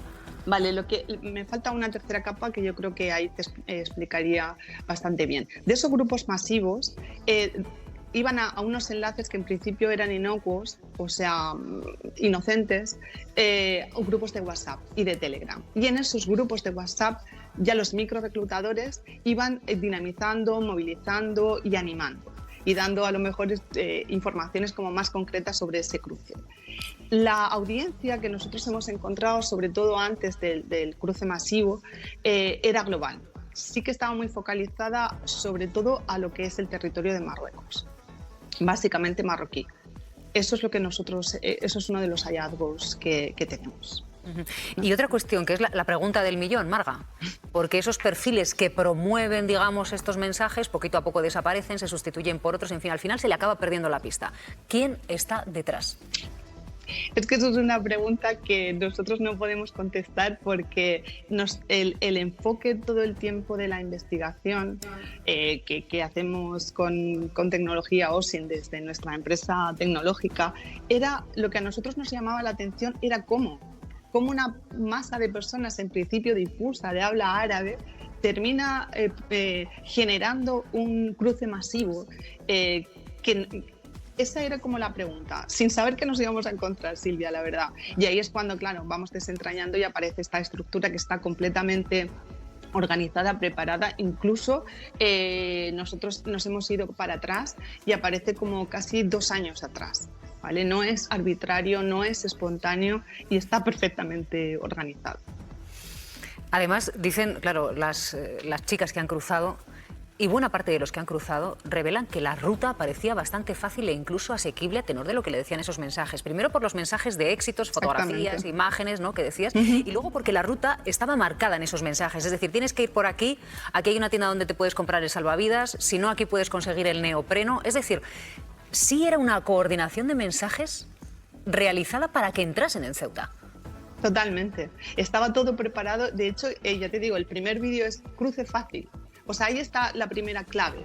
Y de hecho, la clave, yo me atrevería a decir ya a nivel como personal, como emotiva y motivadora, tiene que ver con hacerlo fácil. Y de hecho, bueno, eso es lo que ha pasado. Sí que es cierto que la audiencia, después del cruce masivo, ha ido variando. Lo que han ido variando son los mensajes. Al principio, los días 4 o 5, los mensajes iban más focalizados de este grupo concreto hacia lo que era el duelo, las víctimas, la supervivencia dentro de Ceuta. Después sí que se focalizó porque migraron a otros grupos que no estuvieran tan relacionados con el cruce para poder seguir difundiendo. que tenían que ver con los tablones de anuncio de Tánger, con contratos en Europa y demás, e iba dirigida en principio a personas entre 18 y 25 años desempleados. Tampoco es tan arbitrario que fuera ese grupo. Y lo que nosotros nos hemos encontrado, que anoche hicimos como el último informe para vosotros hoy, era que en principio han enmudecido las redes, por lo menos las que están vinculadas a la campaña. Y eso implica que la probabilidad de que el cruce se produzca el 14 o el 15 es muy baja. Pero sí es cierto que otra de las conclusiones que tenemos es que han encontrado una vulnerabilidad. Eso es una obviedad, pero nos gusta de alguna forma recalcarlo. No, es que es importantísimo, Cristina, esto que está planteando Marga, la vulnerabilidad que han encontrado, ¿no? Lo relativamente sencillo que ha resultado a través de mensajes coordinados, inspiradores, positivos, movilizar o animar a que se movilicen decenas de miles de personas, guiándoles por una ruta para que terminen en un punto que es Ceuta. Claro, yo creo que tenemos que hacer las preguntas que permiten mirar a la luna y no al dedo que señala la luna, ¿no? Ahora que hemos estado con todo el tema del eclipse. Y creo, Silvia, que se formulaba muy bien, ¿no? ¿Quién está detrás de todo esto? Porque a veces decimos las redes sociales. Bueno, las redes sociales por sí mismas no hacen nada. Lo hacen quienes están diseñando este tipo de campañas, este tipo de movilizaciones, como Marga nos estaba describiendo. Pero no son las redes sociales, hay alguien o alguienes que están detrás de esto. Esta es la pregunta del millón. Y segundo, ¿por qué? Efectivamente, han encontrado allí una vulnerabilidad. Una vulnerabilidad que no va tampoco de redes sociales, ni va de vender neoprenos, sino que va de un agujero y de una batalla de materia geopolítica, que es la que se ha evidenciado de forma clara en esta crisis en Ceuta. Una vulnerabilidad que tiene que ver con la desesperación, la falta de perspectivas, el descontento de miles, quizá millones de jóvenes, hablamos de Marruecos, pero también de toda el África subsahariana. Una vulnerabilidad que tiene que ver con esa tensión geopolítica continua y una vulnerabilidad que tiene que ver con la ausencia de una política migratoria coherente en el ámbito de la Unión Europea. Y si queremos ir todavía más allá, podemos hablar también de una vulnerabilidad en materia de lo que es la unión de los Estados miembros de la Unión Europea. Hemos visto que a la mínima, en una crisis como esta, esa unidad ha saltado por los aires. Por lo tanto, las vulnerabilidades son muchas, ¿no? Pero yo lo que creo es que tenemos que, entendiendo cómo funcionan estas dinámicas, como muy bien Marga nos estaba explicando, hacer las preguntas que efectivamente nos lleven no solamente a mirar el dedo que apunta a la luna, sino también efectivamente a mirar la luna. ¿Quién hay detrás de esto?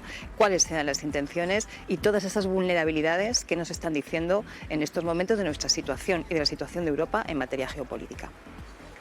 Marga, una de las preguntas del millón es quién está detrás. La otra pregunta del millón es cómo se combate una estrategia organizada cuyos autores desconocemos y muchas veces también desconocemos cómo pueden organizarse y nos llevan la delantera porque dices, no, ya estaban en contacto desde hace mucho tiempo, no era de anteayer o de 3 días antes de que se organizase la entrada masiva en Ceuta.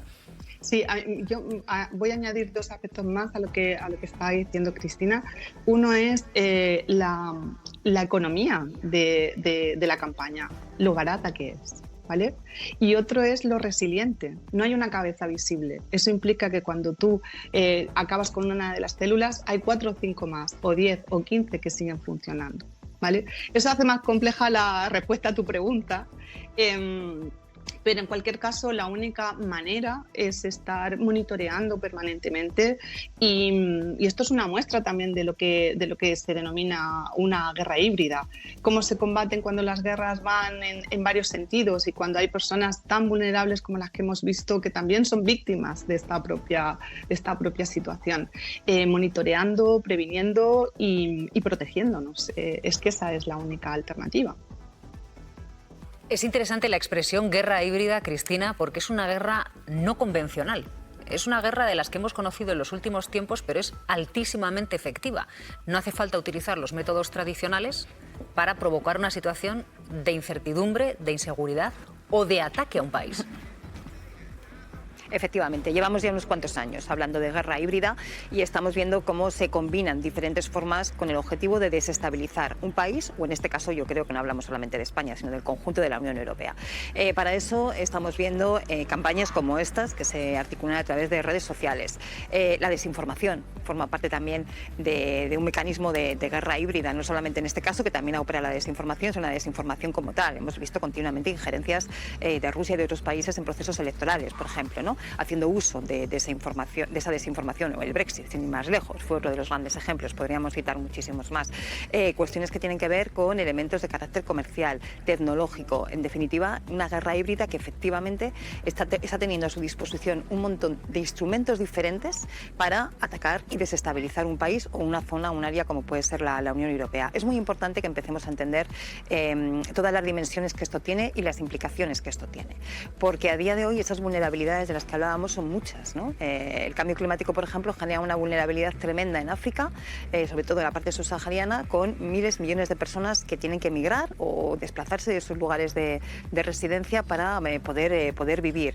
Las crisis, las tensiones geopolíticas, las crisis económicas, todo eso son elementos que la guerra híbrida utiliza, pero utiliza, digamos, que como excusa, ¿no? O sea, los utiliza en el sentido de lanzarlos después contra aquellos países o aquellas zonas a las que pretende atacar de forma absolutamente diversa y combinando muchos elementos. Entonces es muy importante entender la lógica de las redes sociales, como nos estaba explicando Marga, efectivamente una política de vigilancia, de monitoreo, de gestión continua, pero también junto a eso tener la mirada puesta en otros muchos elementos, ¿no? En la gestión, por supuesto, de los flujos migratorios, en el fenómeno de la desinformación que tanto nos preocupa aquí y que tan habitualmente tenemos que hablar de ella, etcétera, etcétera. Es muy importante que tengamos en cuenta toda esa visión y que las sociedades también empecemos a entender de qué va todo esto, porque fenómenos o términos como la guerra híbrida hasta ahora han estado como muy circunscritos a círculos europeos o a lo que tiene que ser el ámbito un poco de los expertos, el mundo de la defensa, etcétera, etcétera. Bueno, pues vamos a tener que empezar a acostumbrarnos a que va a formar parte de nuestro vocabulario para poder entenderlos como sociedad.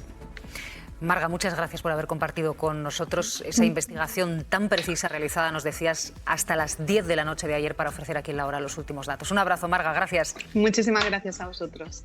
Se reclaman explicaciones urgentes. El Gobierno anuncia que sus ministros van a comparecer en el Congreso la última semana de agosto. La duda es si finalmente Margarita Robles va a comparecer o no va a comparecer, Pablo, la semana que viene en el Senado. Aquí nadie confirma ni desmiente si finalmente el próximo martes estará la ministra de Defensa Margarita Robles ofreciendo esas explicaciones en el Senado que le exigían desde la oposición. Lo que sí conocemos es la postura que trasladó el Ejecutivo en un primer momento, que las explicaciones no se iban a duplicar, que el Gobierno, 4 ministros concretamente, ya van a acudir al Congreso de los Diputados a petición propia a finales del mes de agosto para dar cuenta de todas las actuaciones que han llevado a cabo en la crisis migratoria en Ceuta. Y lo cierto es que ayer estaba previsto que fuera el propio Ministerio de Defensa quien diera a conocer la decisión definitiva si Robles iba a estar o no, pero no lo han hecho. Ayer, de hecho, se le preguntó directamente a la ministra y se fue por las ramas. ¿Va a comparecer usted finalmente el 18 en el Senado, como se ha previsto? Estamos en Ceuta hablando del tema de Ceuta. La comparecencia también era para hablar del tema de Ceuta, pero bueno, no quiso la ministra de Defensa pronunciarse justo en ese momento, estando allí precisamente en Ceuta. El ministro del Interior, Fernando Grande Marlaska, decía que va a comparecer el 28 de agosto en el Congreso y explicaba así por qué no va a ir antes al Senado. Ya se contestó al Senado sobre la imposibilidad de la asistencia durante todo este periodo por circunstancias obvias que no hace falta, yo creo, subrayarlas. Al PP, que es precisamente quien le había convocado en el Senado, que es la Cámara que controla el Partido Popular, ¿le parece que la ausencia de Marlaska es una falta de respeto, María? Y más cosas, le parece más cosas al Partido Popular, que habla de cobardía, de incompetencia y de gobierno de vacaciones, y no solo se refieren a Grande Marlaska, sino al gobierno en general desde que empezó la crisis en Ceuta. Dicen que es una falta de respeto que Marlaska ayer no fuese a comparecer al Senado, pero no una falta de respeto a los senadores que también, sino a la institución y también a la propia Constitución, porque tiene obligación de comparecer. Quisieron escenificar ese escenario, el de la silla vacía, y fueron con todos los del Partido Popular, usando, por ejemplo, como portavoz a una senadora ceutí que habitualmente no está como portavoz en esa comisión de Interior, y de hecho formularon todas las preguntas, dijeron que le habrían hecho al ministro del Interior si hubiera asistido. Para guión para la semana que viene, dice que siguen con el mismo guión que tenían previsto, es decir, el lunes han habilitado para que se produzca la comisión de Exteriores con Álvarez, aunque ya el ministro de Exteriores ha dicho y ha confirmado que no va a ir, o sea que veremos el mismo escenario. Y ojo al martes, porque insisten desde el Partido Popular que Margarita Robles sí confirmó y que acordaron esa fecha, que la cambiaron, estaba previsto para hoy y la cambiaron al martes, al día 18. Siguen convencidos de que la ministra sí que acudirá. Eso nos dicen en público. En privado, fuentes del Partido Popular nos dicen que tienen dudas. Después hablan del toque de Moncloa a la ministra. ¿Qué te parece, Juanma? Bueno, a ver, yo no tengo nada claro que vaya a ir la ministra de Defensa la próxima semana. De todos modos, lo que parece que ella hizo fue mostrar su disposición a ir al Senado, que ya era un gesto de distanciamiento respecto a sus compañeros, pero no parece que cerrase la fecha como tal, ¿no? Sino que más bien el PP le propuso esa fecha y como que no se quedó demasiado claro si iba a serla o no. En todo caso, es cierto que el hecho de que ella acudiera al Senado rompe la estrategia diseñada por la Moncloa, que es la de primero comparecer en el Congreso, ya se verá cuándo en la Cámara Alta, y que además ocurra a finales de mes. Claro, el Gobierno quiere controlar los tiempos y primero comparecer en la Cámara, que es verdad que tiene prelación sobre la otra, como es el Congreso.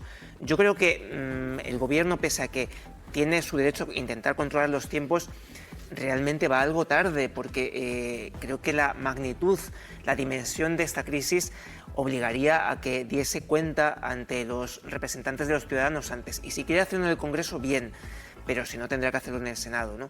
Es verdad que en el Senado el ambiente está muy contaminado porque el PP ha hecho de esta Cámara una utilización espuria durante toda la legislatura, ¿no? Y en este caso, más que la intención sana de saber qué ha ocurrido, lo que quiere el Senado es ir al choque. Pero bueno, el Gobierno tenía su oportunidad de intentar sortear este choque, este ejercicio de filibusterismo por parte del PP acudiendo al Congreso e incluso el propio presidente del Gobierno. Es decir, no estamos ante una crisis ordinaria que pueda resolverse de cualquier manera, ¿no? Es verdad que todavía la crisis está en marcha, está todavía desarrollándose, que todavía queda mucho trabajo por hacer allí, que todavía incluso queda el hablar con las comunidades autónomas de esa distribución de los menores, de la que no se va a hablar hasta finales de este mes, pero no tiene por qué haber solamente un momento de comparecencia, puede haber varios si la crisis se alarga. De hecho, así ha ocurrido, por ejemplo, con otras crisis, como fue la pandemia, como ha sido la guerra de Ucrania, en fin, que no se tiene por qué circunscribir al momento de término de la crisis, ¿no? Y desde luego lo que ayer vimos en el Senado sí que es cierto que es un teatrillo, porque en el momento en el que el ministro confirma que no va a ir, no tiene sentido movilizar los recursos de la Cámara para un ejercicio bastante absurdo, ¿no?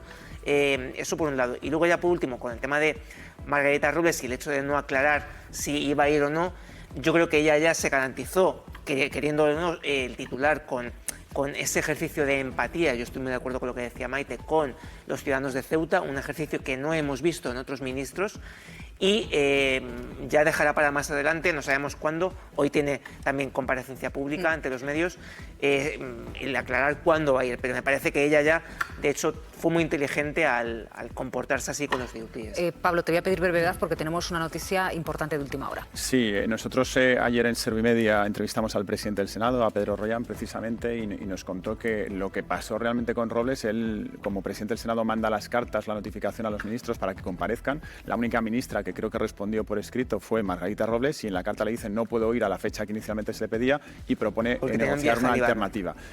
Hay una conversación telefónica que se produce el martes entre los gabinetes, no entre la ministra y el presidente del Senado, pero sí entre sus gabinetes para concertar una fecha, y en esa conversación telefónica es donde supuestamente acuerdan que Margarita Robles va a ir el día 18. ¿Qué pasa? Que después se comunica, no está por escrito, pero es un acuerdo en teoría telefónico entre los dos gabinetes. ¿Qué pasa? Que eso se da traslado a los grupos parlamentarios, el Partido Popular lo anuncia en fuentes para ponerse la medalla de que ellos han conseguido la comparecencia a Robles, y a partir de ahí, bueno, sabemos que Moncloa establece presiones, también hay declaraciones a través de fuentes de Moncloa, y entonces se frena por completo esa comparecencia. A mí me consta que Margarita Robles tiene intención de cumplir con la obligación institucional de ir al Senado porque se lo ha pedido el Senado. Lo que hay que ver es cuándo lo hace, y ahí es donde está la gran diferencia. Cristina, ¿por qué es tan importante, tanto para gobierno como para oposición, controlar los tiempos a la hora de dar explicaciones o de que se den explicaciones sobre la crisis que está viviendo Ceuta? Te pido también brevedad, por favor.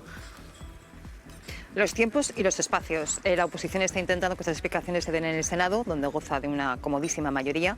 El Gobierno lo que quiere es ir al Congreso, por lo tanto el espacio. Y segundo, los tiempos. Es una cuestión de gestión del relato, de cómo esos argumentos se pueden ir poniendo encima de la mesa en función también de lo que esté pasando y en función de la rendición de cuentas que todo Ejecutivo tiene que hacer. Por lo tanto, muy importante gestionar el tiempo y muy importante controlar los espacios también. Gracias, Cristina. Sigue disfrutando de Galicia. Gracias. Hasta luego, un abrazo. Por cierto, hoy el Ministerio de Juventud y de Infancia ha convocado una reunión con distintas comunidades autónomas para tratar el tema de los menores migrantes en Ceuta. Es un encuentro, pero un encuentro previo para preparar la reunión entre la ministra y las comunidades autónomas, que de momento, Pablo, no tiene fecha, ¿no? Sí, es una comisión técnica, preparatoria, telemática, que se va a celebrar durante el día de hoy. Es la previa, como decías, a la celebración de esa sectorial, que sabemos que va a ser a finales del mes de agosto, con la ministra Sira Rego y también con los consejeros autonómicos. Lo que podemos confirmar es la ausencia de los representantes de Vox, de aquellos que gobiernan en las comunidades autónomas con el Partido Popular. Es el caso de Castilla y León, Aragón y Extremadura. Además, allí estos consejeros de la ultraderecha asumen las competencias que tienen que ver con este asunto y ya han manifestado estar en contra del traslado de los menores migrantes y también del objeto principal de la conferencia sectorial, que va a ser la transferencia adicional de 25 millones de euros a Ceuta para la acogida. Bueno, y como les decíamos, gracias Pablo, hay noticia de última hora, un nuevo balance del Ministerio de Asuntos Exteriores que habla de que hay un español que ha fallecido en el terremoto de Colombia. ¿Qué más datos tenemos, Olivia? Según el último balance del Ministerio de Exteriores, un español con doble nacionalidad colombiana ha fallecido tras el terremoto. Se trata de la primera víctima mortal española de la que se tienen noticias desde el lunes, cuando se produjo el seísmo de magnitud 7,5 y que deja ya más de 260 fallecidos en todo el país colombiano. El Ministerio de Exteriores reduce además el número de españoles desaparecidos a 12. Estas 12 personas no se habrían puesto en contacto con el consulado, algo que se pide que hagan encarecidamente. Los teléfonos de emergencia consular se pueden consultar en las redes sociales, tanto del consulado como la Embajada Española en Colombia.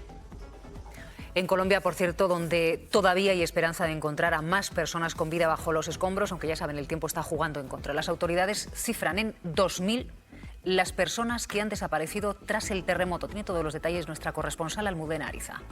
Sí, todavía hay esperanza bajo los escombros. Desde que se produjo el terremoto, los equipos de rescate han conseguido sacar con vida a 48 personas aquí y la búsqueda no se detiene. Voluntarios y rescatistas siguen retirando escombros en busca de desaparecidos. Mientras tanto, empieza a llegar la ayuda internacional. El Gobierno finalmente ha autorizado la entrada de algunos equipos de búsqueda y rescate, por ejemplo, de países como Ecuador, Estados Unidos, Israel y El Salvador. Las autoridades dicen que son países aliados con grupos reconocidos por el sistema internacional, aunque por ahora los únicos extranjeros que han llegado son los mexicanos, una veintena de voluntarios de los conocidos topos azteca que ya se encuentran en Cali. Pero el tiempo es fundamental, están a punto de cumplirse las horas de oro, las 72 horas después de una catástrofe, cuando hay más posibilidades de encontrar supervivientes. España también se suma a la ayuda y ha anunciado un primer paquete de 1 millón de euros para atender las necesidades básicas de los damnificados. Está con nosotros César Sánchez, de Bomberos Unidos Sin Fronteras. César, muy buenos días. Hola, muy buenos días. Lo destacaba nuestra corresponsal Almudena Ariza, estamos ya a punto de cumplir las 72 horas desde que se desató el terremoto en Colombia. ¿Cambia, ahora que se está a punto de cumplirse ese plazo, la forma de buscar bajo los escombros? Bueno, evidentemente ya a esta altura del terremoto, desde que se produce, ya hay que ir pensando en maquinaria pesada. En algunas zonas en las que esté totalmente descartada la probabilidad de encontrar a personas con vida ya se debe de estar metiendo. Y evidentemente a partir de ahora, por probabilidad histórica, pues la probabilidad de, como repito, de encontrar a gente estamos empezando a bajar del 10% ya. ¿Cómo se busca precisamente cuando están a punto de cumplirse estas 72 horas bajo los escombros? ¿Es ahora cuando actúa más los humanos, digamos, edificio por edificio, o cuando se empieza a rastrear con más intensidad con los equipos caninos, César? Bueno, evidentemente el haber pasado ya tantas horas, lo único bueno que tiene es que hay más equipos de rescate, ¿de acuerdo? Ya se ha sectorizado mucho más la zona, se ha dividido, entonces se puede organizar más los equipos de rescate y sectorizar y enviar a los puntos críticos a esos equipos más especializados. Evidentemente el mejor mecanismo de detección es las unidades caninas. Hasta ahora la ciencia, la tecnología y el avance no ha sido capaz de igualar la capacidad olfativa de los canes, y evidentemente pues todos los equipos que cuentan con unidades caninas tienen que estar a la vanguardia y evidentemente a esos equipos le tienen que dar las zonas más críticas. Colombia en este caso ha requerido la presencia de Bomberos Unidos Sin Fronteras, que generalmente os soléis desplazar a las zonas de catástrofe, ¿o en esta ocasión no lo ha hecho? ¿no? En este caso, bueno, pues nosotros nos ofrecimos, evidentemente se constituyó el comité de crisis como ante toda catástrofe. Lo primero que hacemos es recabar toda la información posible, tanto a través de los medios como a través de nuestro personal en terreno y por supuesto a través de los canales diplomáticos. Y nosotros nos ofrecimos, pero Colombia no decidió admitir la ayuda internacional hasta horas después y un poco sectorizándola a ciertos países. Gracias, César, por estar con nosotros y por vuestra labor. Un abrazo. Gracias a ustedes. Hasta luego. Está con nosotros también José Miguel Useros, arquitecto. José Miguel, buenos días. Hola, ¿qué tal? Buenos días. Tú eres especialista en patología estructural y hay muchos ciudadanos en Colombia, precisamente, que no saben si regresar o no regresar a su casa por cómo ha quedado afectada por el temblor. Ven alguna grieta, ven algún desperfecto, pero no saben si está afectada la estructura. ¿Cómo saber si pueden acceder o no a su vivienda? Bueno, lo primero, si me permitís, un mensaje de apoyo y de ánimo a todos los afectados, que son muchísimos. Y, de hecho, tenemos oficina en Colombia y nos van llegando noticias de pues todo lo que vamos viendo, pero bueno, más directamente, ¿no?, de afecciones particulares. Pues es bastante complejo. Al final sí que es verdad que depende de cómo se producen los desperfectos en un edificio. Hacer una lectura completa de todas las grietas que aparecen pues te da bastante información sobre cómo está, pero en el caso de un terremoto es bastante complejo porque el castigo que se le somete al edificio es muy grande, es una forma de trabajo a la cual no es que no estén preparados, pero no están acostumbrados los edificios a trabajar y puede haber un montón de daños ocultos. Entonces, pues mucha prudencia, el apoyo de los técnicos que vayan revisando primeramente y sobre todo también tener en cuenta que lo que estamos viendo en las imágenes, que son edificios completamente derruidos, normalmente ocurre en los primeros momentos, o que se siguen produciendo, sobre todo con todas las repeticiones de los terremotos, con todas las réplicas, se siguen produciendo colapsos, pero luego quedan un montón de elementos inestables que no son ya la estructura, sino los cerramientos, las cornisas, las carpinterías, que tienen un grandísimo peligro sobre la seguridad. Que caiga un edificio evidentemente es catastrófico, pero que se desprenda un balcón puede ser igual de catastrófico para que esté cerca. Gracias, José Miguel, por esa primera lectura sobre los edificios dañados en Colombia ante la necesidad que tienen los vecinos de regresar a sus hogares. Un abrazo. Muchas gracias. Hasta luego. Vamos a acercarnos ahora a Huelva porque nos pide paso nuestra compañera Ane Villasante. El incendio de Niebla sigue avanzando, ha arrasado 31.000 hectáreas ya. Vamos a acercarnos a la zona porque nuestra compañera acaba de hablar con el alcalde de la localidad de Niebla sobre la situación que se está viviendo sobre el terreno. En el puesto de mando avanzado se va a celebrar ahora una reunión, la de todos los días a esta hora, para saber cuál es el plan de las próximas horas. En este momento nos encontramos en una ventana de oportunidad, no aprieta tanto el calor y los bomberos pueden trabajar más fácilmente hasta las 12. A partir de esa hora normalmente la tarea se complica y hoy se espera que pase lo mismo. Son más de 700 los efectivos que tratan de sofocar este incendio y casi 700 los desalojados, algunos de ellos del pueblo de Niebla. Estamos con Joaquín Molina, su alcalde. Muy buenos días. Hola, muy buenos días, ¿qué tal? Ha pasado una semana desde el comienzo de este incendio. ¿Cómo están los ánimos? Bueno, pues yo un poco cansado a todos los niveles, ¿no? Físicamente, psicológicamente, porque, bueno, ves que al final no se abre esa ventana de oportunidad que siempre habla el consejero y no terminamos de encontrar la solución. Son ya casi más de 100 kilómetros de perímetro del incendio y seguimos buscando esa oportunidad que nos permita una noche que acompañe la humedad, los vientos se calmen un poco y rolen al componente que deberían rolar para que se pueda atajar, porque ahora mismo la parte norte, la zona noroeste, junto con la parte noreste, son las más complicadas porque además se encuentra una zona de mucha vegetación y, bueno, sean las condiciones menos favorables para que se pueda controlar.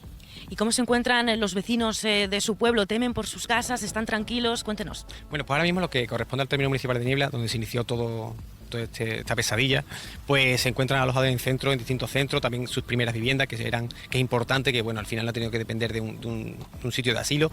Esperamos que pronto, por ser la última parte o la primera parte en la que se inició, esté un poco más fría y en breve se pueda retomar la normalidad y puedan volver a sus viviendas. Esperamos que nos den noticias en la reunión de hoy en la mañana y que podamos tener buenas noticias para que los vecinos puedan volver a su normalidad.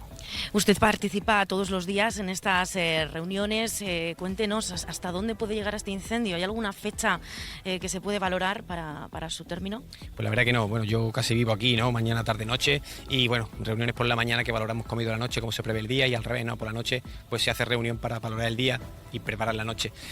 No hay fecha porque la verdad que se plantea como casi, no inextinguible, pero bueno, con unos frentes muy abiertos y que bueno, se están poniendo todos los medios para darle solución lo más pronto posible. Pero bueno, al final se intenta trabajar todo lo que se puede para que dure lo menos posible. Este fin de semana bajan las temperaturas, ahí podría abrirse una ventana de oportunidad. ¿Les han comentado algo al respecto? Sí, es eso. Como comentaba antes, se buscan aquellas condiciones más favorables, reducir la temperatura, que los cambios de viento sean favorables y además bueno, que la humedad por la noche sea bastante más alta, para que todos esos condicionantes permitan que los grupos de trabajo, que de aquí valorar el enorme esfuerzo que están realizando, que ya esta semana, como comentabas antes, es un trabajo arduo de mañana, tarde, noche, en unas condiciones también muy difíciles y que bueno, van a permitir que se intente atajar. Muchísimas gracias, alcalde. Así es como está ahora la situación y en aproximadamente media hora sabremos cuáles son los siguientes pasos a seguir. Gracias, Ane. Atención que hay novedades importantes en el incendio que ha arrasado 5.500 hectáreas en Peñas de Riglos, en Huesca. Olivia, cuéntanos. Acabamos de conocer que la Guardia Civil ha confirmado la detención de una persona como presunto responsable del incendio de las Peñas de Riglos en Huesca. Sabemos que se trata de un hombre de 28 años que se le detuvo el miércoles por un delito de incendio forestal, un incendio que ha quemado ya 5.500 hectáreas y que ha obligado al desalojo de casi una decena de municipios. Como decimos en estos momentos, la Guardia Civil confirma la detención de un individuo que habría causado el incendio de Huesca.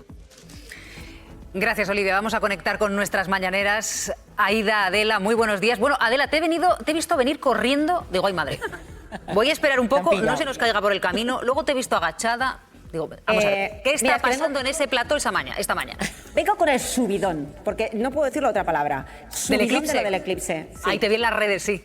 Es que ayer no estaba aquí porque estaba viendo el eclipse, me había ido a un lugar mágico, especial, secreto. No, secreto no, porque había más gente. Pero bueno, que estamos todos con la resaca del eclipse y efectivamente todos los objetivos que vamos a dar nosotros se van a quedar cortos porque lo importante oye, es... Adela, espera un poco. Esa es buenísima. Yo tenía que haber dicho, oye, yo también falto que quiero ir a ver el eclipse. Uy, esto me ha costado, amiga. Jolín. Claro, dijeron, una cuela, ya dos no. Bueno, ya hablaremos de ese tema otro día. Que digo, que vamos a hablar y a compartir con todas las personas que están en casa ese momento, porque todo lo que vayamos a decir se va a quedar corto. ¿Cómo lo vivisteis vosotros? Vamos a hacer algo juntos, vamos a compartirlo. Es un día muy bonito, el día que tuvo 2 noches, el año que viene otro. Yo ya me voy a pedir las vacaciones, te lo aviso. Pero también otra cosa, tenemos una última hora del doble crimen de Tauste, porque las cámaras de seguridad captaron a la pareja que está investigada ahora mismo, la hija y su pareja, yendo... O sea, primero llegando a la casa del matrimonio de Tauste y después yéndose. ¿Dónde fueron? ¿Cómo lo hicieron? ¿Qué medio de transporte? ¿Cómo se les veía? Todo enseguida. Y además tenemos una última hora sobre la situación en Colombia. El Ministerio de Exteriores español acaba de confirmar que entre las 265 víctimas mortales hay un fallecido español con doble nacionalidad y se reduce a 12 el número de españoles a los que todavía no se ha podido localizar en el país latinoamericano. Además de esto, sobre la crisis de Ceuta, hablaremos del nuevo pulso de Marruecos a España después de que la ministra Robles dijese que Ceuta y Melilla son españolísimas. Ahora Rabat se plantea revocar el acuerdo de extradición con nuestro país y critica además la regularización de migrantes. En todo esto lo vamos a ampliar en unos minutos, Silvia.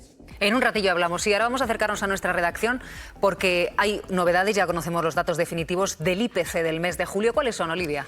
Aumenta más de lo previsto, un 3,6% y un 3,5% como se había adelantado. Ha avanzado 4 décimas más respecto al mes anterior. El transporte y la vivienda es lo que más ha influido en la subida del IPC a causa de la subida del precio de los carburantes y la electricidad respectivamente. Esa presión inflacionista no se ha trasladado a los alimentos, lo que supone un pequeño alivio para la cesta de la compra. Y respecto a la inflación subyacente, que es la que no incluye los elementos más volátiles como la energía o los alimentos frescos, sube 1 décima respecto al mes de junio y se sitúa en el 3%. Pero la inflación general se sitúa en el 3,6% en tasa interanual. Esto quiere decir que de media los precios son 3,6% más caros que en el mes de julio del año pasado. Y novedades respecto a la rebaja fiscal en el gasóleo. A partir de septiembre el Ministerio de Economía anuncia que las ayudas van a pasar de 5 a 20 céntimos el litro. Claro, la subida de los precios se nota, pues ya saben ustedes, ya lo hemos notado hasta en las vacaciones. 2 notti per 4, 2 adulti e 2 bambini, 400 euros. Han subido. Bueno, de hostelería y de todo, la vida en general. Bueno, pues imagínate, si uno del normal de 3 estrellas valía 120 euros, ahora vale 210. Está todo súper caro y luego tampoco hay mucho sitio para quedarse, entonces como que te acabas conformando. Y claro, un clásico de las vacaciones. Nos gusta pues desayunar, comer, cenar fuera.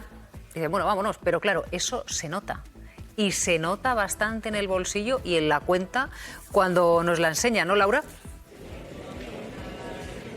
Sí, aquí en Peñíscola, por ejemplo, la gente nos lo cuenta, que está todo más caro que salir a comer fuera o a tomar algo. Es muchísimo más caro hoy que el verano pasado, pero el turista lo asume porque está a pie de playa y prefiere pagarlo y disfrutar de las vacaciones. El contraste está al salir más de la costa porque, según un estudio de la Coordinadora de Barrios Hosteleros de Valencia, la facturación, allí prevén que la facturación disminuya un 5% este verano. Allí la gente no está tan dispuesta a pagar esa subida de precios. Que estábamos comentando justo ahora, según escuchábamos a Laura, que se ha notado, ¿no, Pablo, en el bolsillo estas vacaciones? Bastante. Sí, se nota bastante. Sales a cenar, a tomar algo y unas raciones, por ejemplo, de pescadito frito en Málaga, donde antes de la pandemia te costaban alrededor de los 10 euros, después de la pandemia ya eran entre 10 y 15 euros. Este año más de 15 euros, 16, 18, depende del sitio, y la verdad es que tienes que salir con cuidado, con la mano en el bolsillo y bueno, pues calcular muy bien. Tienes que salir con la mano en el bolsillo diciendo, me lo tengo que pasar bien, porque es el ratillo así que tengo en el año para disfrutar, pero por otro lado hay cuando venga la cuenta, ¿no? Y luego los establecimientos, los alojamientos, evidentemente España siempre ha sido un país turístico, entonces tenemos mucho turismo, gente que viene fuera, pero cada vez somos más en España. Es que estamos a falta de la confirmación de más de 50 millones de personas en España, todos queremos irnos de vacaciones en julio o en agosto principalmente, y al final eso se nota también mucho. Bueno, no todos, ¿eh?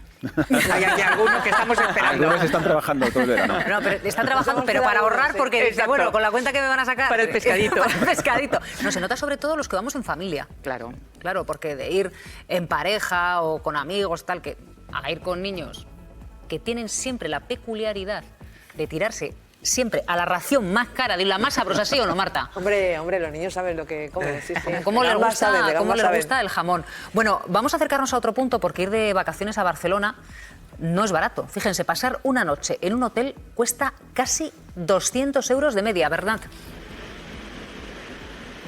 Sí, eso es un incremento del 1,8% respecto al año pasado. Una noche de hotel en Barcelona se sitúa casi en los 200 euros, en 195, y eso que son la media. Y además supera por 30 euros la media española, que está en los 163, 8 euros más que en 2025. Barcelona es la segunda ciudad de España más cara donde alojarse en un hotel, incluso más cara que en Madrid, donde la media se sitúa en los 181. Eso sí, en la capital los precios crecen con más fuerza, con un incremento por encima del 3%. Si se preguntan cuál es la ciudad más cara, bueno, pues de media es Marbella. 334 euros nos va a costar alojarnos en un hotel en esa ciudad, y en este barómetro hotelero del primer semestre que se ha hecho registra una subida generalizada del 5%, pero entre los casos analizados hay solo uno que destaca porque es un poquito más barato. Es el caso de Granada, ahí los precios han bajado un 1,9%. Se nota hasta en el helado, ¿no, Marta? Sí, yo no me he movido de Madrid, pero helados me como. Y la tarrina de helado en un pueblo de la sierra, no diré cuál, casi 2 euros más la misma tarrina que el año pasado. O sea que efectivamente nos afecta a todos, los que se van y los que se quedan, porque los que nos quedamos también disfrutamos un poquito de cosas y hay que andar midiendo porque está la cosa por los aires. Sí. Maite, no sé si tú, que todavía estás preparando las vacaciones, que todavía no las has disfrutado, con este aumento de los precios, ¿estás midiendo o notas que estás midiendo un poquitito más que otros años? Oye, ¿dónde me voy? ¿Cómo me voy? ¿Avión? ¿Coche? Y los días. ¿Fuera? Y los días, claro. ¿Cuántos? Yo creo que tienes que echar cuentas y saber que donde te ibas 15 o 20 días, pues ahora a lo mejor te tienes que llevar 10, 12, porque efectivamente los alojamientos hoteleros están absolutamente disparados. Fíjate, Barcelona, 200 euros de media una noche en un hotel.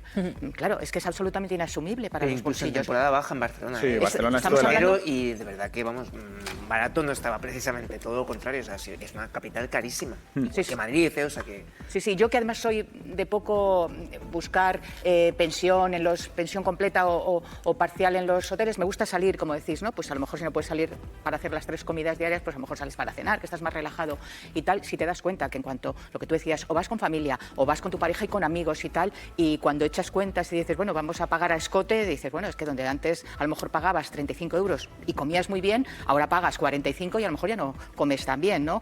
Con lo cual, yo creo que sí, que esto del bolsillo, es verdad que luego escucho muchas cifras y demás. Ahora, por ejemplo, con el gasóleo también. Sí. Hombre, pues el gasóleo para los ciudadanos es muy importante, para los transportistas y demás, el que el gobierno vaya a ampliar esa mejora, ¿no?, en el precio del gasóleo, yo creo que es fundamental, porque nos encaramos a un otoño difícil, efectivamente. Claro, y es fundamental. Es otra cuesta, la de septiembre-octubre es otra cuesta, no es como la de enero, pero es también muy importante. Apuntabas bien, Maite, lo de los transportistas, porque claro, si se produce una subida en el precio del gasóleo en vez de la rebaja que va a implementar el gobierno, es que se luego acaba impactando en todos los bienes que llevan los transportistas. Exactamente. Con lo cual acabamos pagándolo los consumidores. Claro, alimentos, industria y demás. Y luego también a los ciudadanos de a pie, que muchos tienen que utilizar gasóleo también, y es verdad que se ha disparado. Antes era mucho más barato que la gasolina y ahora es al revés, ¿no? Aquí, ¿quién se plantea comprarse un coche con gasóleo? Porque es mucho más complicado mantenerlo. Hay que tender hacia los coches eléctricos o híbridos, ¿no? Claro. Sí, pero un coche segundito que lo tengo, pero te cuesta una pasta. Te cuesta 10.000 euros más. Un segundito que vamos a acercarnos a Radio Nacional y sobre todo no le vamos a amargar las vacaciones a Maite, que está la mujer planeándola. Ráscate un poquitillo más el bolsillo, pero sigue disfrutando. Pepa Sastre, muy buenos días. Hola, ¿qué tal? ¿Cómo estáis? Pues mira, ahora ya mejor porque ya le hemos dejado de amargar las vacaciones a Maite. Pero bueno, ahora ya bien. ¿En qué estáis esta mañana en Radio Nacional, Pepa? Si le estabais amargando las vacaciones a Maite es porque sois un poco traviesos. Hoy estamos pidiendo a los oyentes de Radio Nacional que nos cuenten sus travesuras y nos están contando unas cosas, o sea, desde Alberto, que metió un pollito vivo en el horno y por eso le llaman el matapollos, a Marisa de Guipúzcoa, que con 10 años fue cómplice del robo de un tractor para bajar al río en su pueblo. Era verano. Santiago también tiene mucho mérito porque en la boda de un familiar él tenía 10 años y robó los sobres con dinero. La familia se está enterando ahora porque él nunca lo dijo. Y tú, Silvia, tienes pinta de haberlas hecho bastante sobresalientes. ¿Cuál ha sido tu travesura? Es que ¿sabes lo que pasa? Si lo cuento ya deja de ser travesura. Porque me pasa como... Bueno, te estás rajando. En Charrondo te estás rajando. Me pasa como ese oyente que luego las cuentas la familia se entera. No, mejor dejémoslo en ese secreto. Ya. Te estás rajando. Muy exacto. mal. Y luego hay niños que pueden copiar, ya se sabe. Claro, Pepa, claro. un abrazo. Buen día. Otro para ti. Hasta luego. Hasta luego. Francisco Javier Herrero Arribas. Javi Momboro Polvorín. Carrión de los Condes. Web tienda online. Momboro Moda Capricho. momboromodacapricho.com. Artículos personalizados Momboro Polvorín. momboromodacapricho.com. Inicio Momboro Modas tienda novedades. Visita mi web. También catálogo en WhatsApp. +34 664 828 044. Atención personalizada a cada cliente. Sin sistemas ni robots. Teléfono y WhatsApp +34 688 776 781. Contacta conmigo sin ningún compromiso. Estaré encantado de atenderte. Muchas gracias. Francisco Javier Herrero Arribas. Javi Momboro Polvorín. Carrión de los Condes. Online store. Momboro Moda Capricho. momboromodacapricho.com. Personalized items Momboro Polvorín. momboromodacapricho.com. Home Momboro Modas Shop New Arrivals. Visit my website. Catalog also available on WhatsApp. +34 6648 28044. Personalized attention for each customer. No automated systems or robots. Phone and WhatsApp +34 688 776 Contact me with no obligation. I'd be happy to assist you. Thank you very much. Servicios. Diseño gráfico y multimedia. Creación y mantenimiento de páginas web. Diseño de moda exclusiva a capricho. Clases de informática presencial y online. Logotipos, folletos, carteles, vídeos, publicidad. Retoque y reparación de fotografías. Edición y montajes de vídeos personalizados, eventos, cumpleaños. Carteles y vídeos, asociaciones, redes sociales.